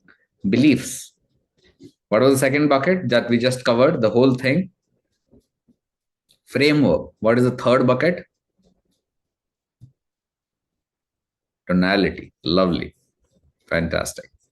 Now, tonality is very important. See, because even if you cover all the right beliefs and use the framework accurately, there is a high chance that you won't be able to close a deal still. Very high chance. Because this one thing that most business ignore, which is verbal cues and tonality. Now, this is the second bonus that I'll be giving you guys today. Okay. This is vocal cues and tonality. Now, what are vocal cues and tonality? Now, I covered all of this. You can go through this. Now, verbal cues are this. When you're saying things, the way you say things matters more than what you say. To show you an example, I'll do a quick exercise. How many of you are ready to play a fun game with me? Put me in the chat box if you're ready to play a fun game. All right. Lovely. I love a game. So let's do a quick exercise, okay? I'll read out the same statement, but I'll emphasize on one of these words, okay? The first statement says, and every word that is underlined, I'll stress on that word a little bit more, and I'll pause a little bit after that word, and you'll see how the meaning of the statement changes. The first one says, I didn't say we are still going to steal the car. I didn't say we're going to steal the car. I didn't say that we're going to steal the car. I didn't say that we were going to sell the car. I didn't say that we were going to steal the car. I didn't say that we were going to steal the car. I didn't say that we are going to steal the car. I didn't say that we are going to steal the car. You see? It's the same exact statement, but it's completely different meaning. I didn't say that we are going to steal the car. Somebody else said. I didn't say. You are a liar. I never said that we are going to steal the car. I didn't say that we are going to steal the car. I just pointed it out. I didn't say that we were going to steal the car. Somebody else is. I didn't say that we were going to steal the car. It just happened. I didn't say that we are going to steal the car. That was not the plan. I didn't say that we are going to steal the car. We are going to buy it. I didn't say that we're going to steal the car. We're going to steal something else. Did you notice how by simply changing the way I say things, the meaning of a statement changes?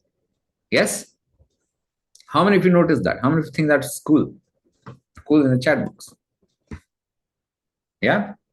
Now, this is why scripts fail again, because scripts are so unidirectional. You need to also understand how and where to use what kind of tonality. Verbal cues are those tools in your possession where you stop at the right statement, where you emphasize a certain word so that it amplifies its meaning. So instead of telling you, okay, what's the biggest challenge that you're facing? If I say, what's the biggest challenge that you're facing right now? They understand that.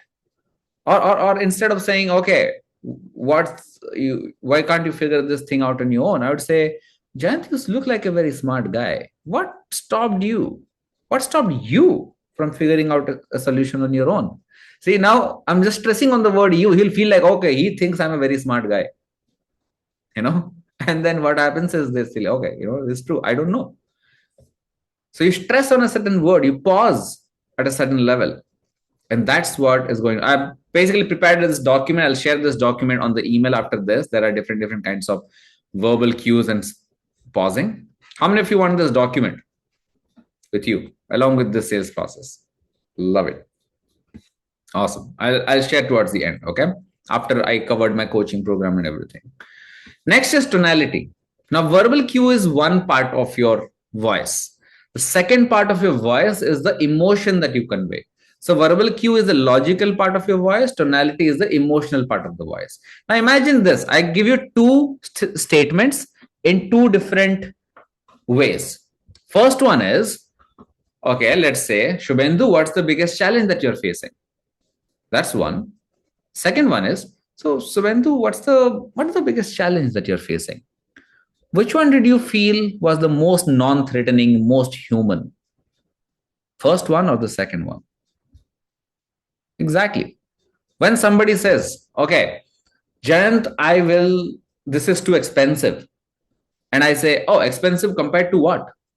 Or versus I say, totally get it, man. We're not the most cheapest in the world. Don't intend to. However, expensive compared to what? Here I used both verbal cues of pausing and the right tonality. Which one do you think was more convincing? Which the prospect will feel non-threatening with? So this is called tonality. So in tonality, tonality is the art of conveying emotions through your tone. Verbal cues is the art of emphasizing on certain words so that the word has this deeper meaning. This is communication masterclass at this point. It's not even sales masterclass. Okay. All right. How does tonality help? It helps that build that rapport. It builds that trust. Like I mentioned, trust does not have a script. Tonality is how you build trust. This is where they feel like you understand them. You know their pain points. So there are a couple of types of tonality that you use in the sales call. In the probing segment, you use confused tone. You always act confused. So why can't you figure this out on your own? What's the biggest challenge that is stopping you? So you're talking to this other agency. How do they know that you can have the best quality leads? How do they ensure there is a good quality score? What quality parameters do they use to assess your leads, by the way? This is called confused tone. Confused, concerned, curious. People can't ignore a curious tone. Yeah. They feel like you're their friends. They feel like you are a child simply asking questions. In reality, you are building beliefs. It's so dark. Some people use this for wrong methods as well. Concern tone, again, if somebody is explaining their pain point, do not be heartless. Show that they care. For example, cost of inaction, where you ask a very difficult question, which is like, something like, okay, what's going to happen if you don't fix this problem now? They're like, oh, I just retired. I want to start my coaching business. And then, I have told everyone, I've declared that I want to start this, but I'm not able to start right now. Then you act concerned. Oh, that sounds like a toughie. So what's going to happen if you don't do this? This is concerned. See, I used, how do I use verbal cues and the tonalities together? I paused, but I also added an emotion, which is concern. Do you feel the prospect will feel like I understand them? I'm meeting them. They'll build that trust. This is what happens. Yeah. Confident tone while pitching. Don't be confused. Obviously, I mean, imagine if you are pitching your product and you are sounding confused. That's going to be horrible.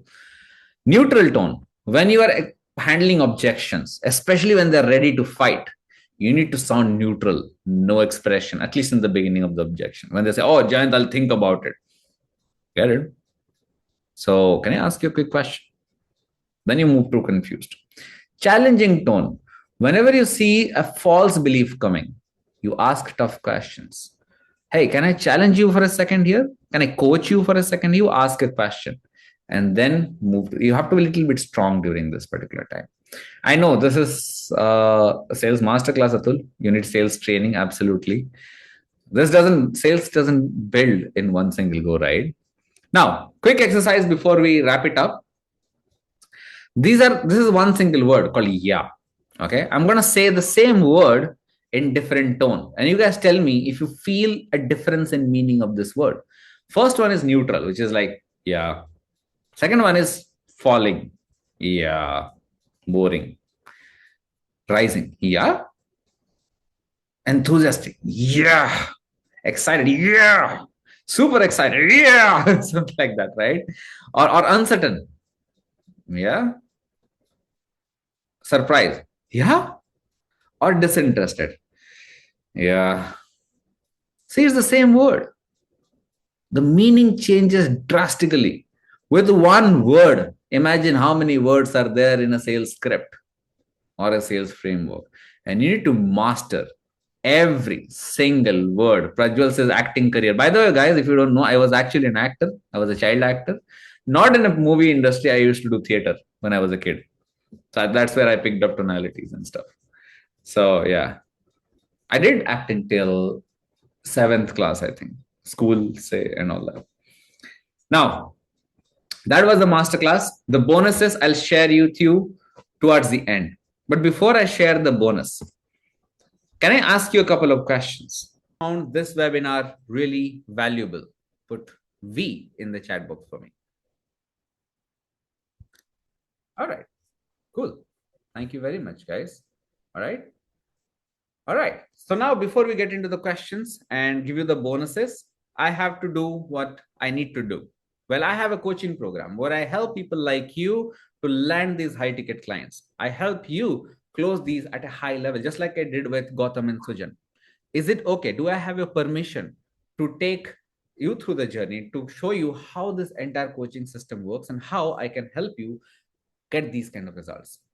If I have your permission, please put yes in the chat box and I'll show you the whole system that is designed to get you these clients. And after the end of this webinar, I'll give you the bonuses. I'll take you through the questions. Okay.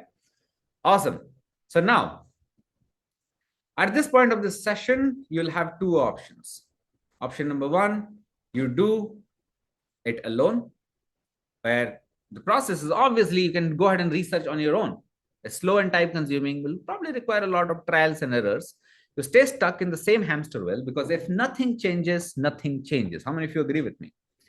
Will obviously be an additional cost to learn business development, hire a sales team, develop a marketing system, and figure out delivery. Or option number two, work with a mentor. See, I run this company called Uability with all other my partners, where we make sure that you win the first time. What do I mean by option number two? It helps you save time, your most precious asset, according to Warren Buffett. You do it right the first time with the assistance of the experts. You have security, consistency, and predictability, and you get accountability to ensure that you don't give up. You save a lot of money and time and costs that you can avoid. Okay, so that you can get results like the ones that I showed you. How many of you belong to option number two? Let me know in the chat box. Nitin, we are in this business for 6 years with 2000 plus case studies. You know the offer I gave you. We are experts. Do you think we have a guarantee? Or do you think we have extension of service? You know this already, right? Awesome. How many of you fall in two? Put two in the chat box if you are somebody who is willing to take this. And no, I'm not going to ask you for your money. I'll show you this coaching system. And if this makes sense, I'll ask you to book a call with me. And then, only then, after talking to me, you decide whether this is the best thing for you. Let me know. And no, again, I'm not going to ask you for your money. If you pick option number two, let me ask you a few more questions. Would it help if prospects stopped questioning your prices and started asking how quickly can we get started? Yes, in the chat box. Yes or no in the chat box. Would it help, guys? Yeah. Or do you want a system where prospects come to you already convinced that you are the right choice? Yeah. Would it help if your business ran so smoothly that you only worked with A-level clients who energize you? Would it help? Let me know in the chat box. Would you be okay if I showed you how to implement it step by step with support? And I promise this will be worth your time. And don't worry, guys, I'm going to give you the most risk-free offer of your life, which means I'm not going to even ask you for your money today. Is that a fair deal? I told you, I don't sell. I don't ask you for your money in this webinar. So let me introduce you to this. I'll show you how this program is structured and how do we help you generate all these high ticket leads. Okay, give me a moment. My screen is suddenly acting up. All right. Cool. So imagine this. There you go. Imagine this. Your calendar full of qualified leads and you're closing high ticket deals consistently. Like Arvind did 3 clients at 1.4 lakhs for his diabetes coaching program. Or Shubhankar did a lot of wins where he did about 8 lakhs cash collected Or we got Akshad Kharbanda, either one win at $21,000, two more win at 4,000 and 50,000, or more people like Amit Khanna did about 1.25 lakhs, or Vigneshwaran at 4.8 lakhs, like I showed you, or Priyanka Rao did about fourth closing, or Sugita Majan at second and third close at 1.2 lakh rupees, or Tanya, who I just showed you, revenue 2 lakh monthly, or somewhere there like 95K monthly with cash collected of 80K. Yes. This is exactly what we see in our community, where people keep seeing results left, right, and center, like you can see in this one. We track every screenshot that we get. We track because we want to be fair to guys. We want to be legal as much as possible. That's why you keep seeing me putting all those disclaimers all the time. This is exactly what we created called Uability Blue. Okay. Now, Uability Blue has these 4 or 5 steps.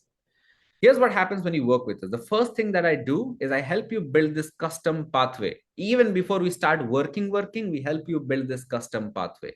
Again, this is before you even become my clients. It's that important. Why? Because this pathway makes your journey faster, smoother, and error-free. How many of you would love to have a simple pathway instead of a big-ass course material? A faster, smoother, error-free system. Put me in the chat box, right? Well, this is exactly what Amol Karale did to get his first 2 lakh rupee deal in 14 days. And do you want to guess who built his pathway?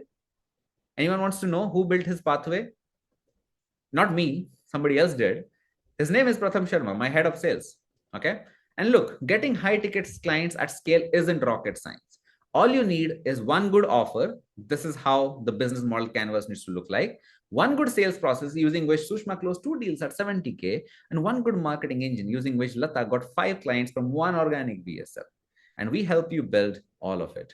And here is how it goes. First pillar is foundations. Okay. In this section, my team and I will optimize your BMC. It will go from looking like this, what I learned, to looking like this, a full offer.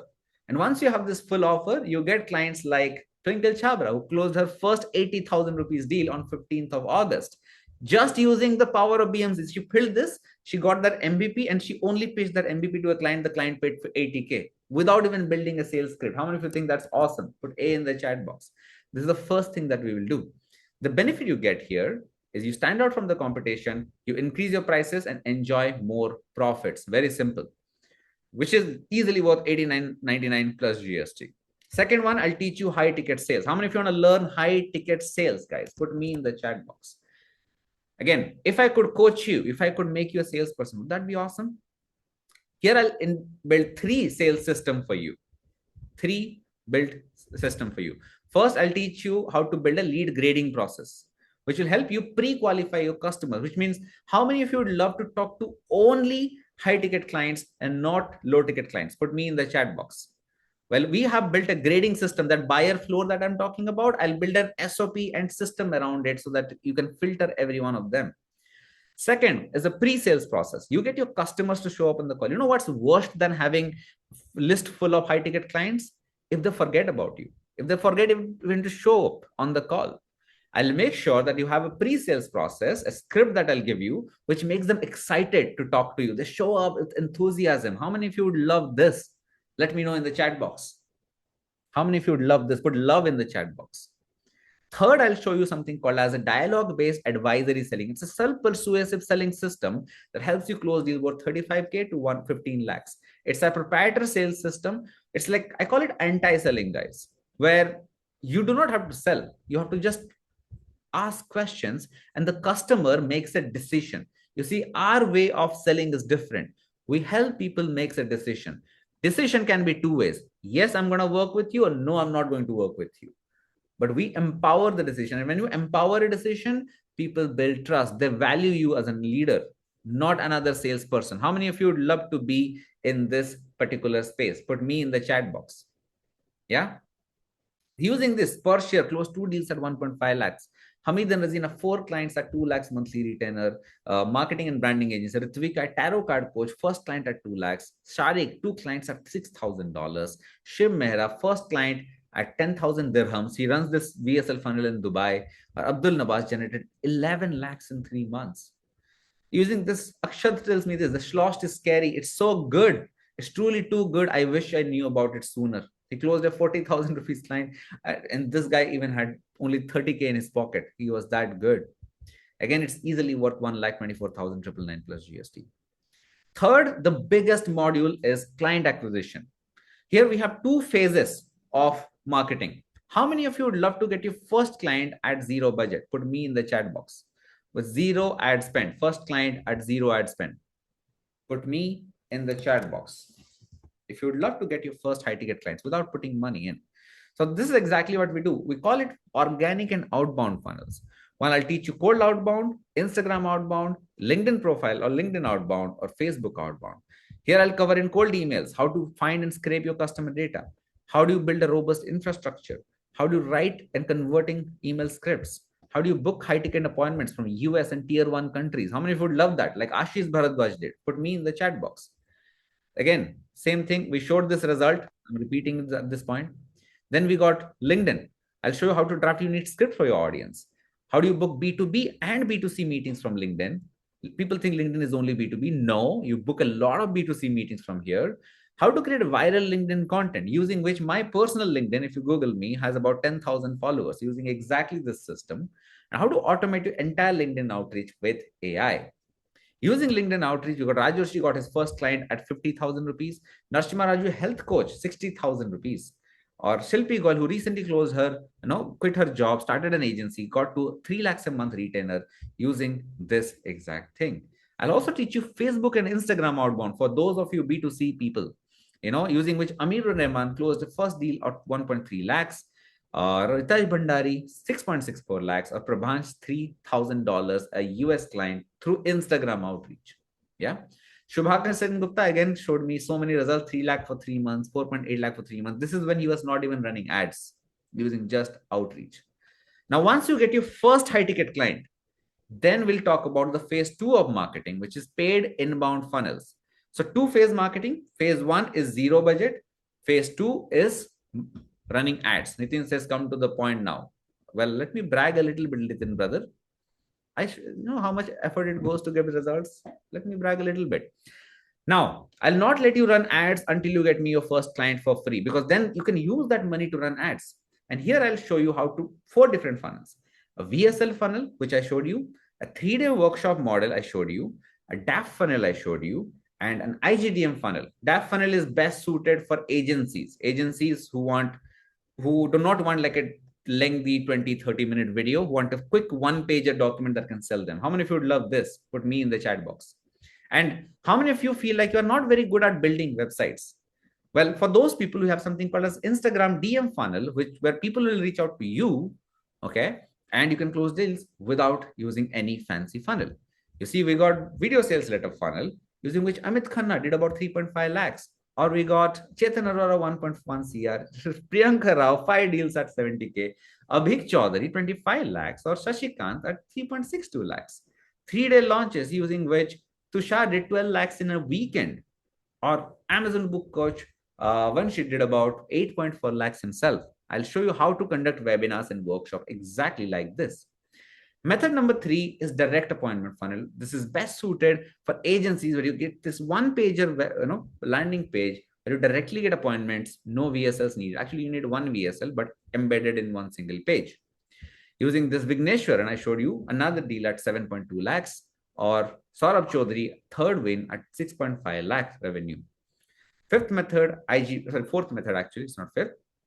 Instagram DM funnel, which looks something like this. We got the first deal by Sumit Man at 1.2 lakhs, Akshay Malhotra, 2 deals at 55,000, Hitesh Chakraborty at this. The reason why I'm sharing this case studies, guys, because I have seen and tested every single funnel. That's my literal job at Uability. And all of them work. You also get a plug and play done for you funnels where you can download and import these in one skills. Even if you do not have the skills to build, you will build it with just this. Again, it's easily worth 1.24 lakhs for GST. Fourth, I'll teach you how to do fulfillment. Let me ask you this question. How many of you truly want to provide world-class services to your clients? Put WC in the chat box. Because selling them is one thing, but once they come in, how do they perceive you as an expert? How do they know that you know your stuff? How do you make sure that they do not lose their respect for you?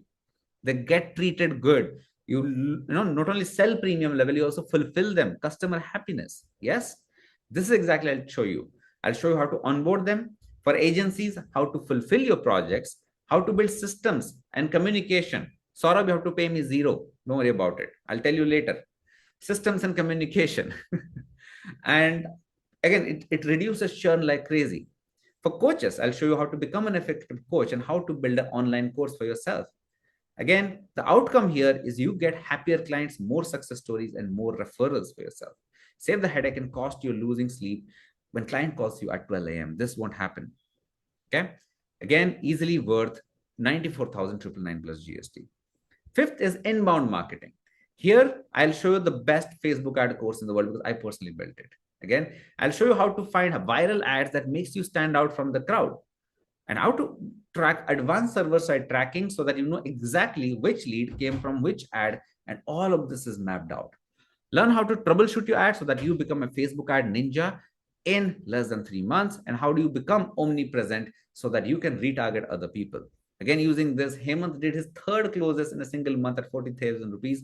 Now he's making about 40 lakhs a month, I think, using the same paid ad systems.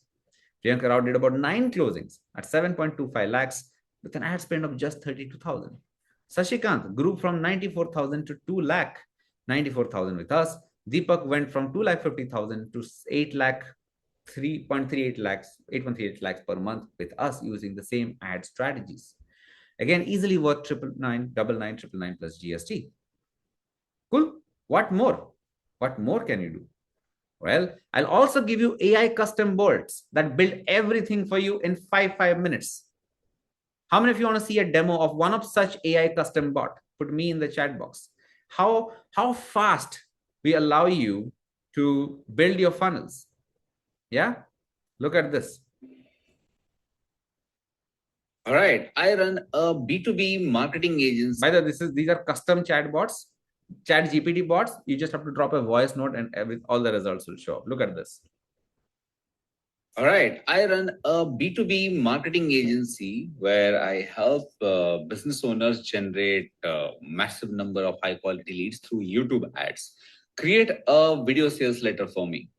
Now, obviously, it's not the complete. It gives you a script. You add that to a PPT and whatnot. There you go. And it creates like 5 minutes. And then look at the magic, okay? It's like it is on a funnel.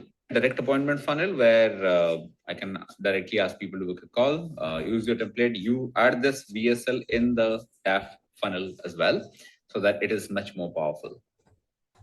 So now it creates the landing page copy for you. Again, it's trained and custom trained on our templates, which are proven to work for all those clients that you just saw.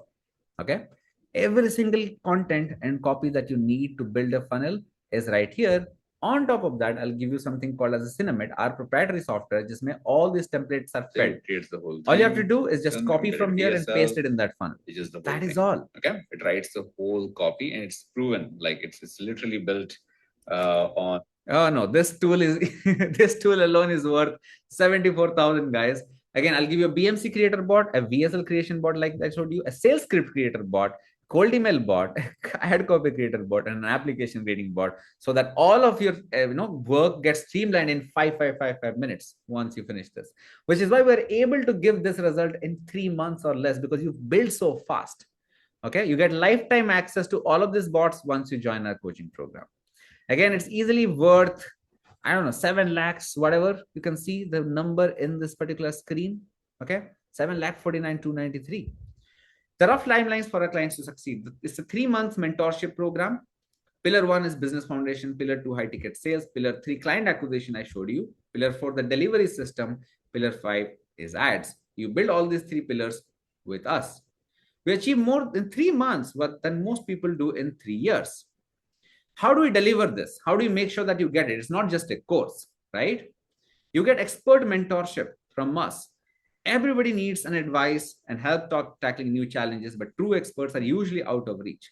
So the first thing that we do is you get close access to successful experts, subject matter experts in our community through weekly Q&A and email. In Ability Blue 4.0, in order to adding live workshops and self-paced learning, we offer 11 coaching calls in a week. 11 coaching calls. That's 44 coaching calls a month. Now you do not have to attend every single one. I'll tell you how. These mentorship calls are 11 per week on different topics: sales, marketing, tech, and business. Whichever topic you're working on, you only attend those calls so that you save your time. It is hosted by people like me, my head of sales Pratham, my head of marketing Zenith, my head of cold email. You can unmute yourself and discuss your problems right there face to face, and you get a hot seat session. Hot seat matlab you directly ask, and until your problem is solved, not the second person will not be added. Usually these cohorts are very small, 10 to 15 members batch, so that it's easy for you to wrap it all up within 1 or 1.5 hours. You get recordings for every single call, and you get a client success team available by emails, all of these people. But you can see Pratham here is reviewing with his whatever handwriting. I don't know how he does it of a sales client. Using this, Namrata says this, Pratham, Jayant, Gunjal, I love listening to your coaching and sales call. Such beautiful insight. Best part, it's not salesy, only logic, psychology, and pure vision with clarity. I love it. So again, you get, okay, sorry about it. You got 3-month mentorship program plus weekly mentorship calls with expert, taking the total value to 9,02,000. Now you will also get one-on-one coaching with an expert account manager. Their whole job is to sit with you and get it done with you. How many of you feel like you need this more than video courses, more than group coaching? How many of you would want an expert to sit with you one-on-one? And when you are launching that Facebook ad campaign, they should be guiding you. You know what? Click on that green button. Don't do this thing. Don't make that mistake, so that you do it right the first time. Remember, I told you option number 2, you make less mistakes and you do it right the first time. How many of you would love to have this? Regardless of the price point, how many of you would love to have this? Put me in the chat box. Yeah. Using this Nishalna Yoga, this is Prashanti who told, like, before joining Mobility, we are already achieving incredible results. However, well, we struggled when it comes to confidently pricing our program. Even 12,000 is not enough. Now they have double, triple this price point. They said we delivered miracles but forgot to value ourselves when we changed that using this delivery system. Imagine that, guys. So you get 3 months mentorship program, weekly mentorship call, one-on-one coaching from us, and a champion community where all of the people like you, the top 4% of the marketers, coaches and consultants hang out. You meet and network with them, collaborate with them, get your questions answered, and find accountability partner. You model up the success of others doing the same. Many people think that this itself is worth more valuable than the whole course. So again, everything included, easily 10,85,590. If you go to my website, it says my course price is 3,30,000 plus GST. This is a steal deal at this. I promise you this. Why? Because in 2024 alone, our clients generated over 35 crores in business with 1,050 events, as you can see right here. And our 3,30,000 is not even 1% of the revenues that we generate. Yet, I want to send the elevator back down. Now, I'm not going to charge you 3,30,000 plus GST for this. So I'm going to do something special for everybody who is participating today. I'm going to offer this program at a price that is truly ridiculous. So put deal in the chat box if you want an option to get this deal. Again, an option, mark my words. Look, I'm sure by now you would have realized the program is pretty extensive. How many of you have realized that? Holy shit, Jan, you do so many things. How am I supposed to cover this in 3 months? How many of you have this question in mind? So what we do for our clients, as you can see, is extremely customized. Like I showed you, Pratham designs that pathway and we follow that pathway, right? It's extremely customized, which is why there is no one single pricing. This is why, even though it is on my website, we do not quote one single price for everyone. It is different for different people. However, if you truly wish to unlock a sick deal, which is way better than 3.3 lakhs plus GST, I promise you this, all you have to do is I invite you to book a call with one of my principal consultants, Pratham Sharma. Now, Pratham runs a division in my company. He runs the sales division, and his team single-handedly brings more than $1 million US dollars to our company in sales. And he will do this.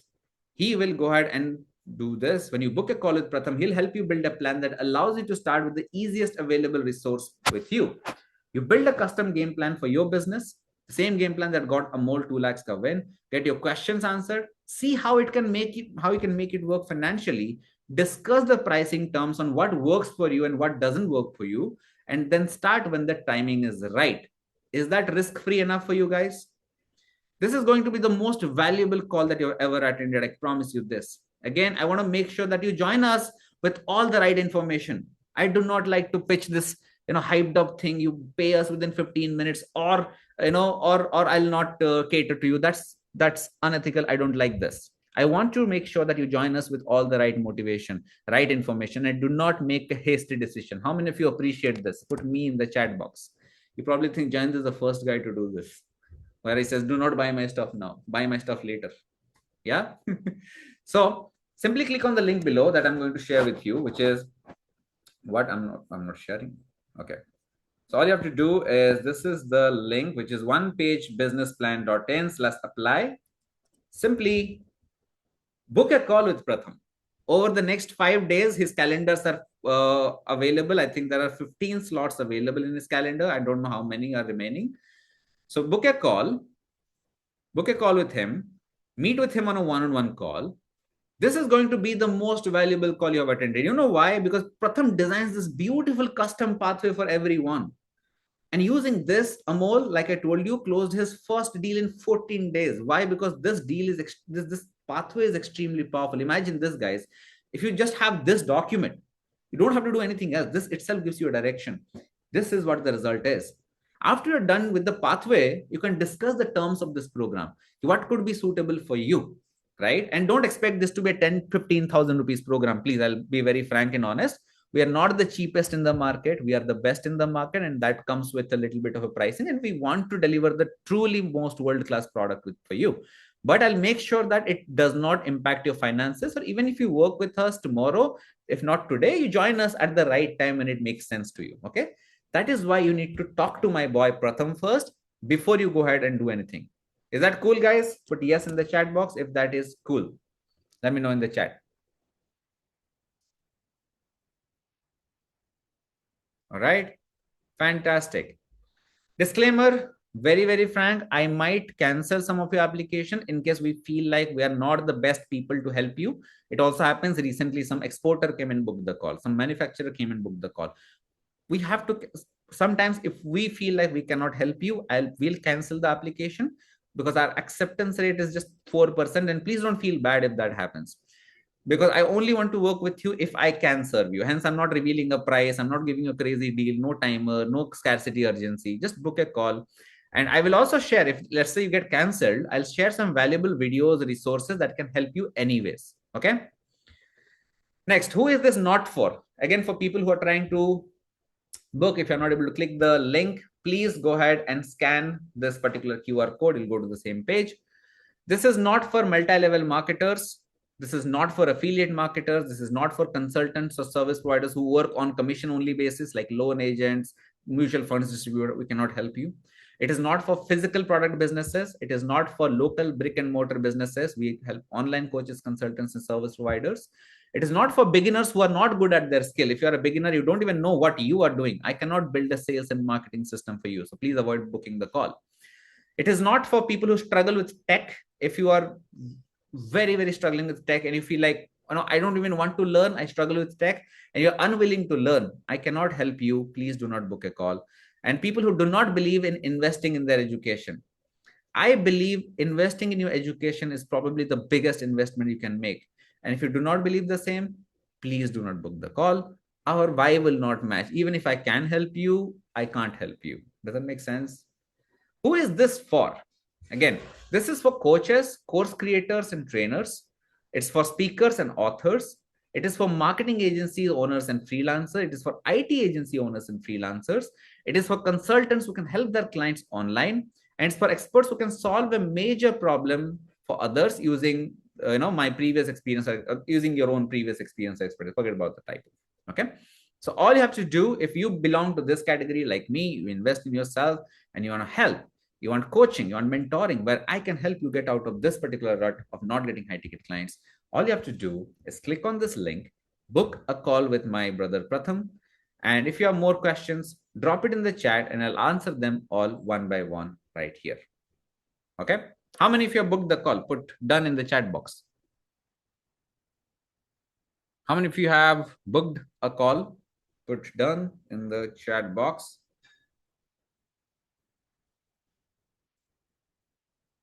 Niches. I'll come to that, Shiva. Don't worry. Sab milega. This we need to finish first. You know what I'll do? I will suggest let's wait for 10 minutes and then we'll share the niches. I'm a B2B SaaS owners. Is this for me? Yes, Aditya, we can help. We have a SaaS product, my pipeline that we helped earlier. We can absolutely help you with this. Unless your SaaS is very low price, let's say $29, I can't help. But if you're selling to enterprises, I can help definitely. Okay. So I would suggest booking a call with my boy Pratham and see if and how we can help you. Okay.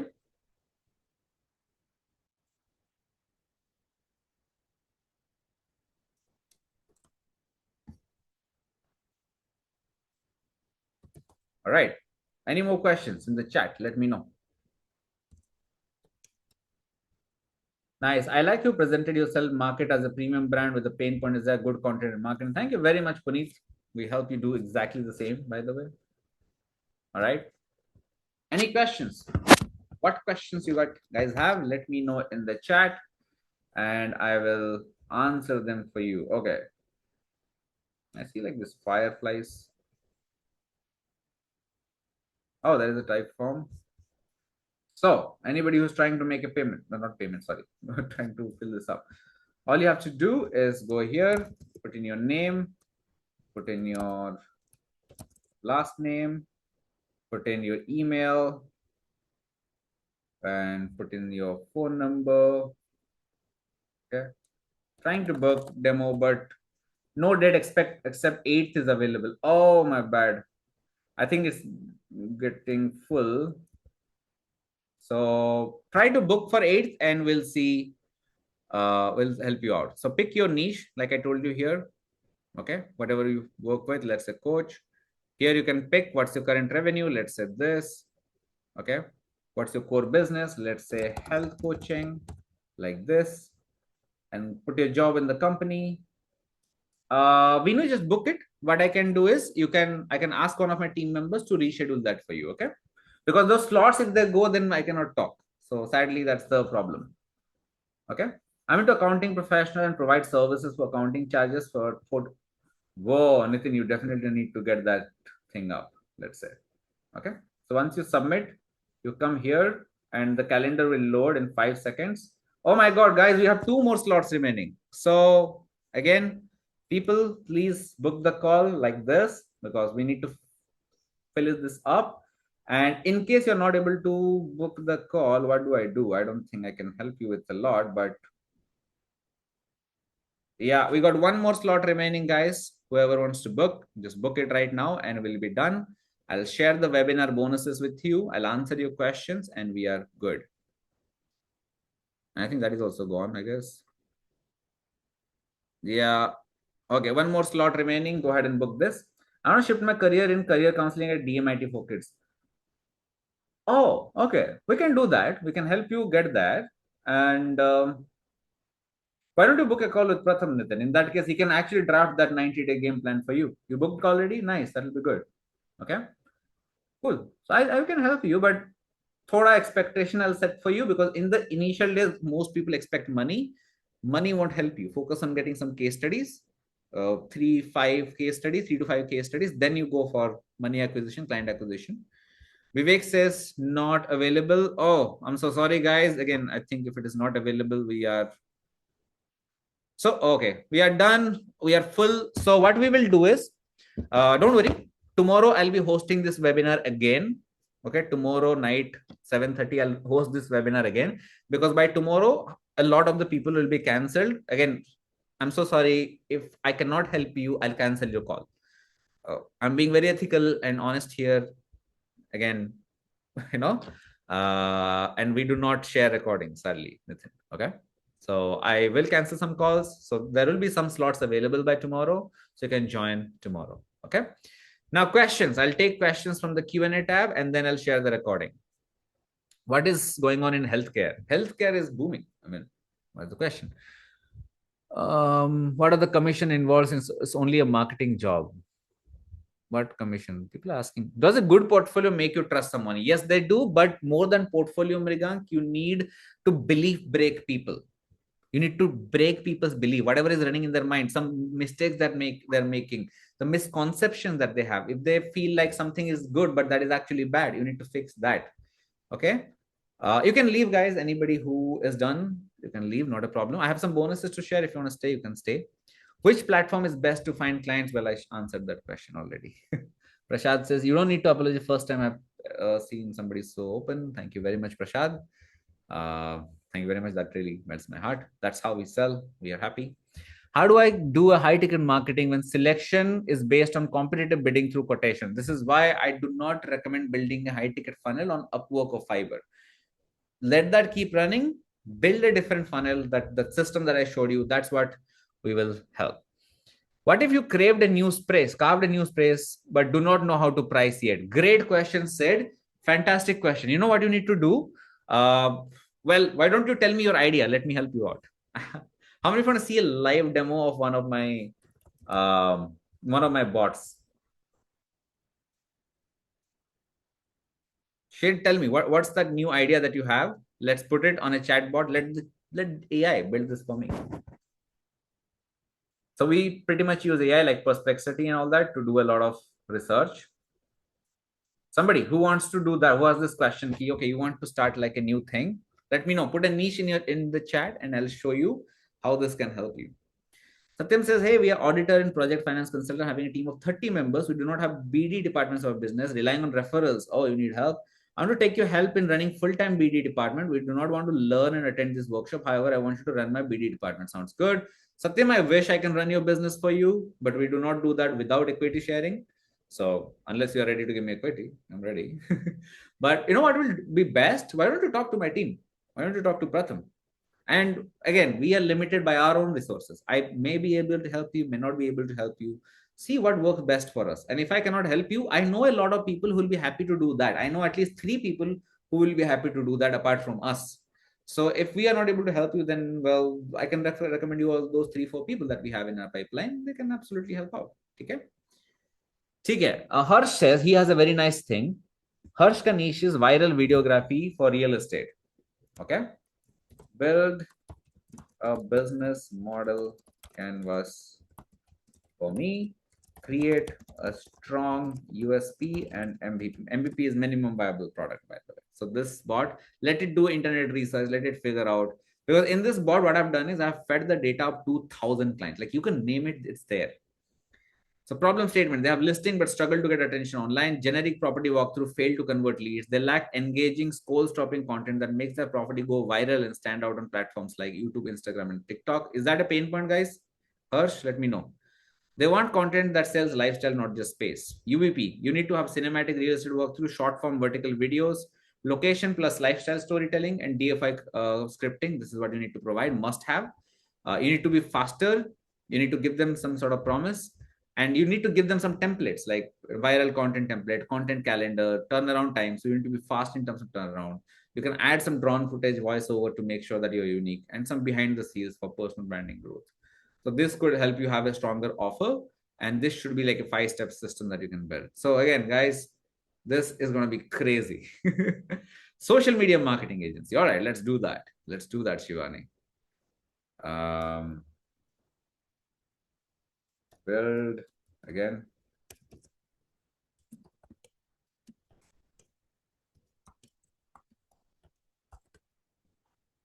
Although you need to pick a niche, without niche, it might not work that well. With a niche, it really helps you, Shivani. Let's see.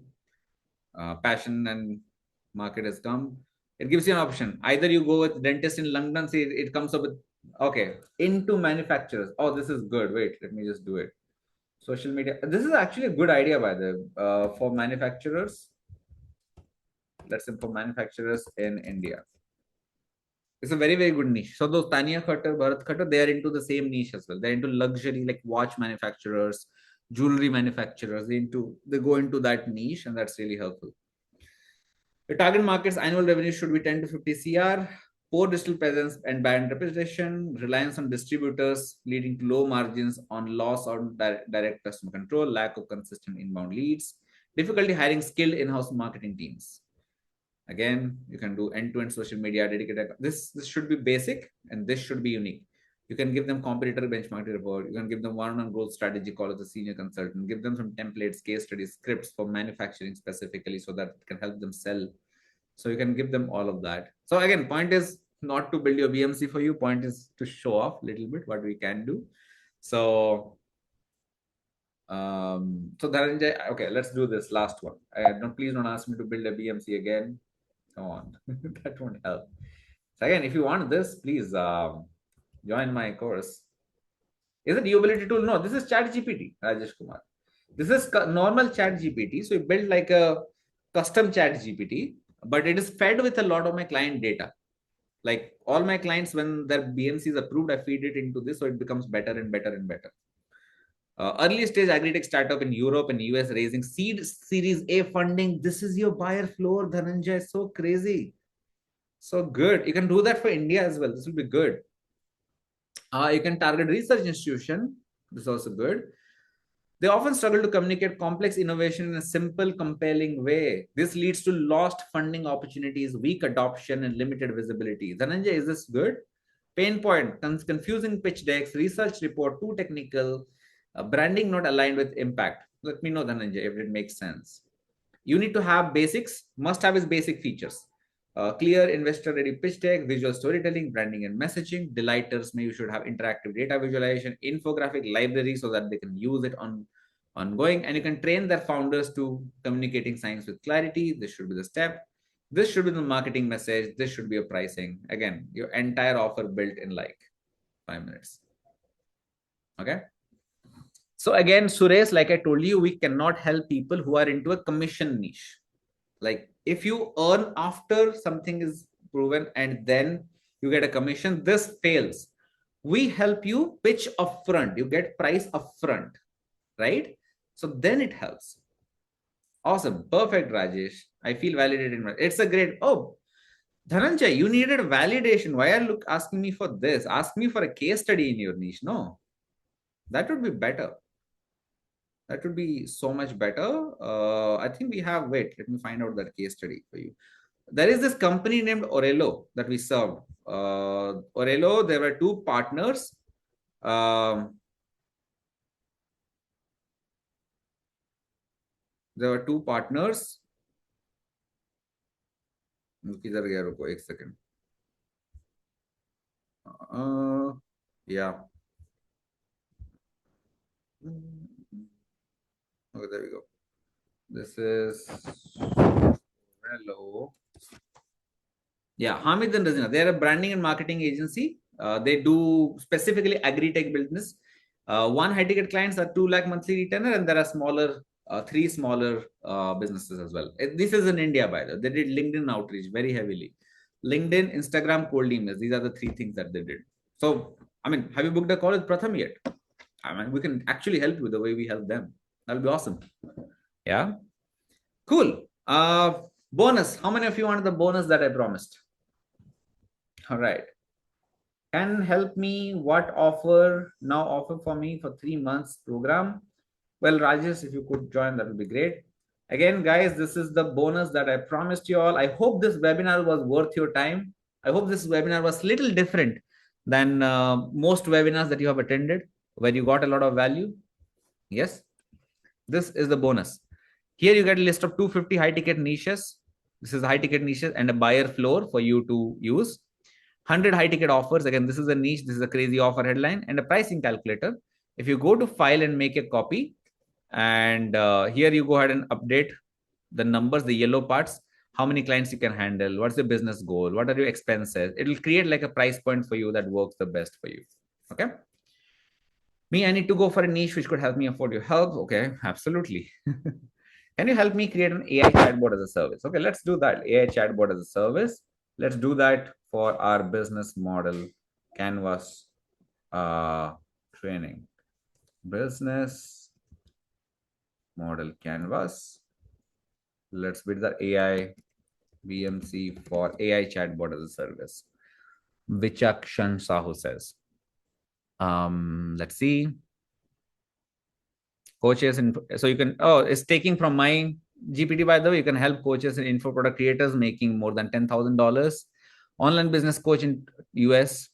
Leads are dropping off. This is a problem. Delayed manual follow-up, poor engagement via traditional form of email, no real-time interaction to answer objection, results in low conversion from lead to booking to sale.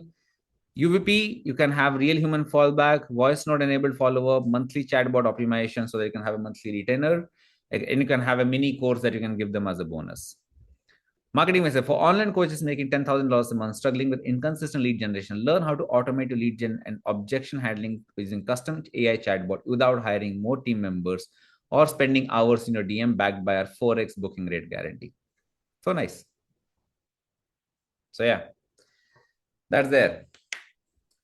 I mean, what's the final price of this training program, including mentorship? So Rajesh, again, this varies, right? For some people, I can say it is anywhere between 1 to 3 lakhs between that. Although we do come up with a lot of payment plans and everything that works best for you. But yeah, that's how it kind of goes. I hope I'm clear. Depending on the scope of work, obviously the pricing varies and whatnot. Okay. Cool. Thank you, guys. This has been a wonderful, wonderful experience talking to you. I hope you had a lot of fun, a lot of value. In case you missed booking a call with us, tomorrow I'll open up because tonight I'll be canceling a lot of apps. Whoever is available, we will, what we will do is, in case we miss out on some, tomorrow I'll call you up. In case some slots are available, my team might call you, or tomorrow night we'll do another webinar. Okay? Cool. Chalo. Bye bye. Thank you very much.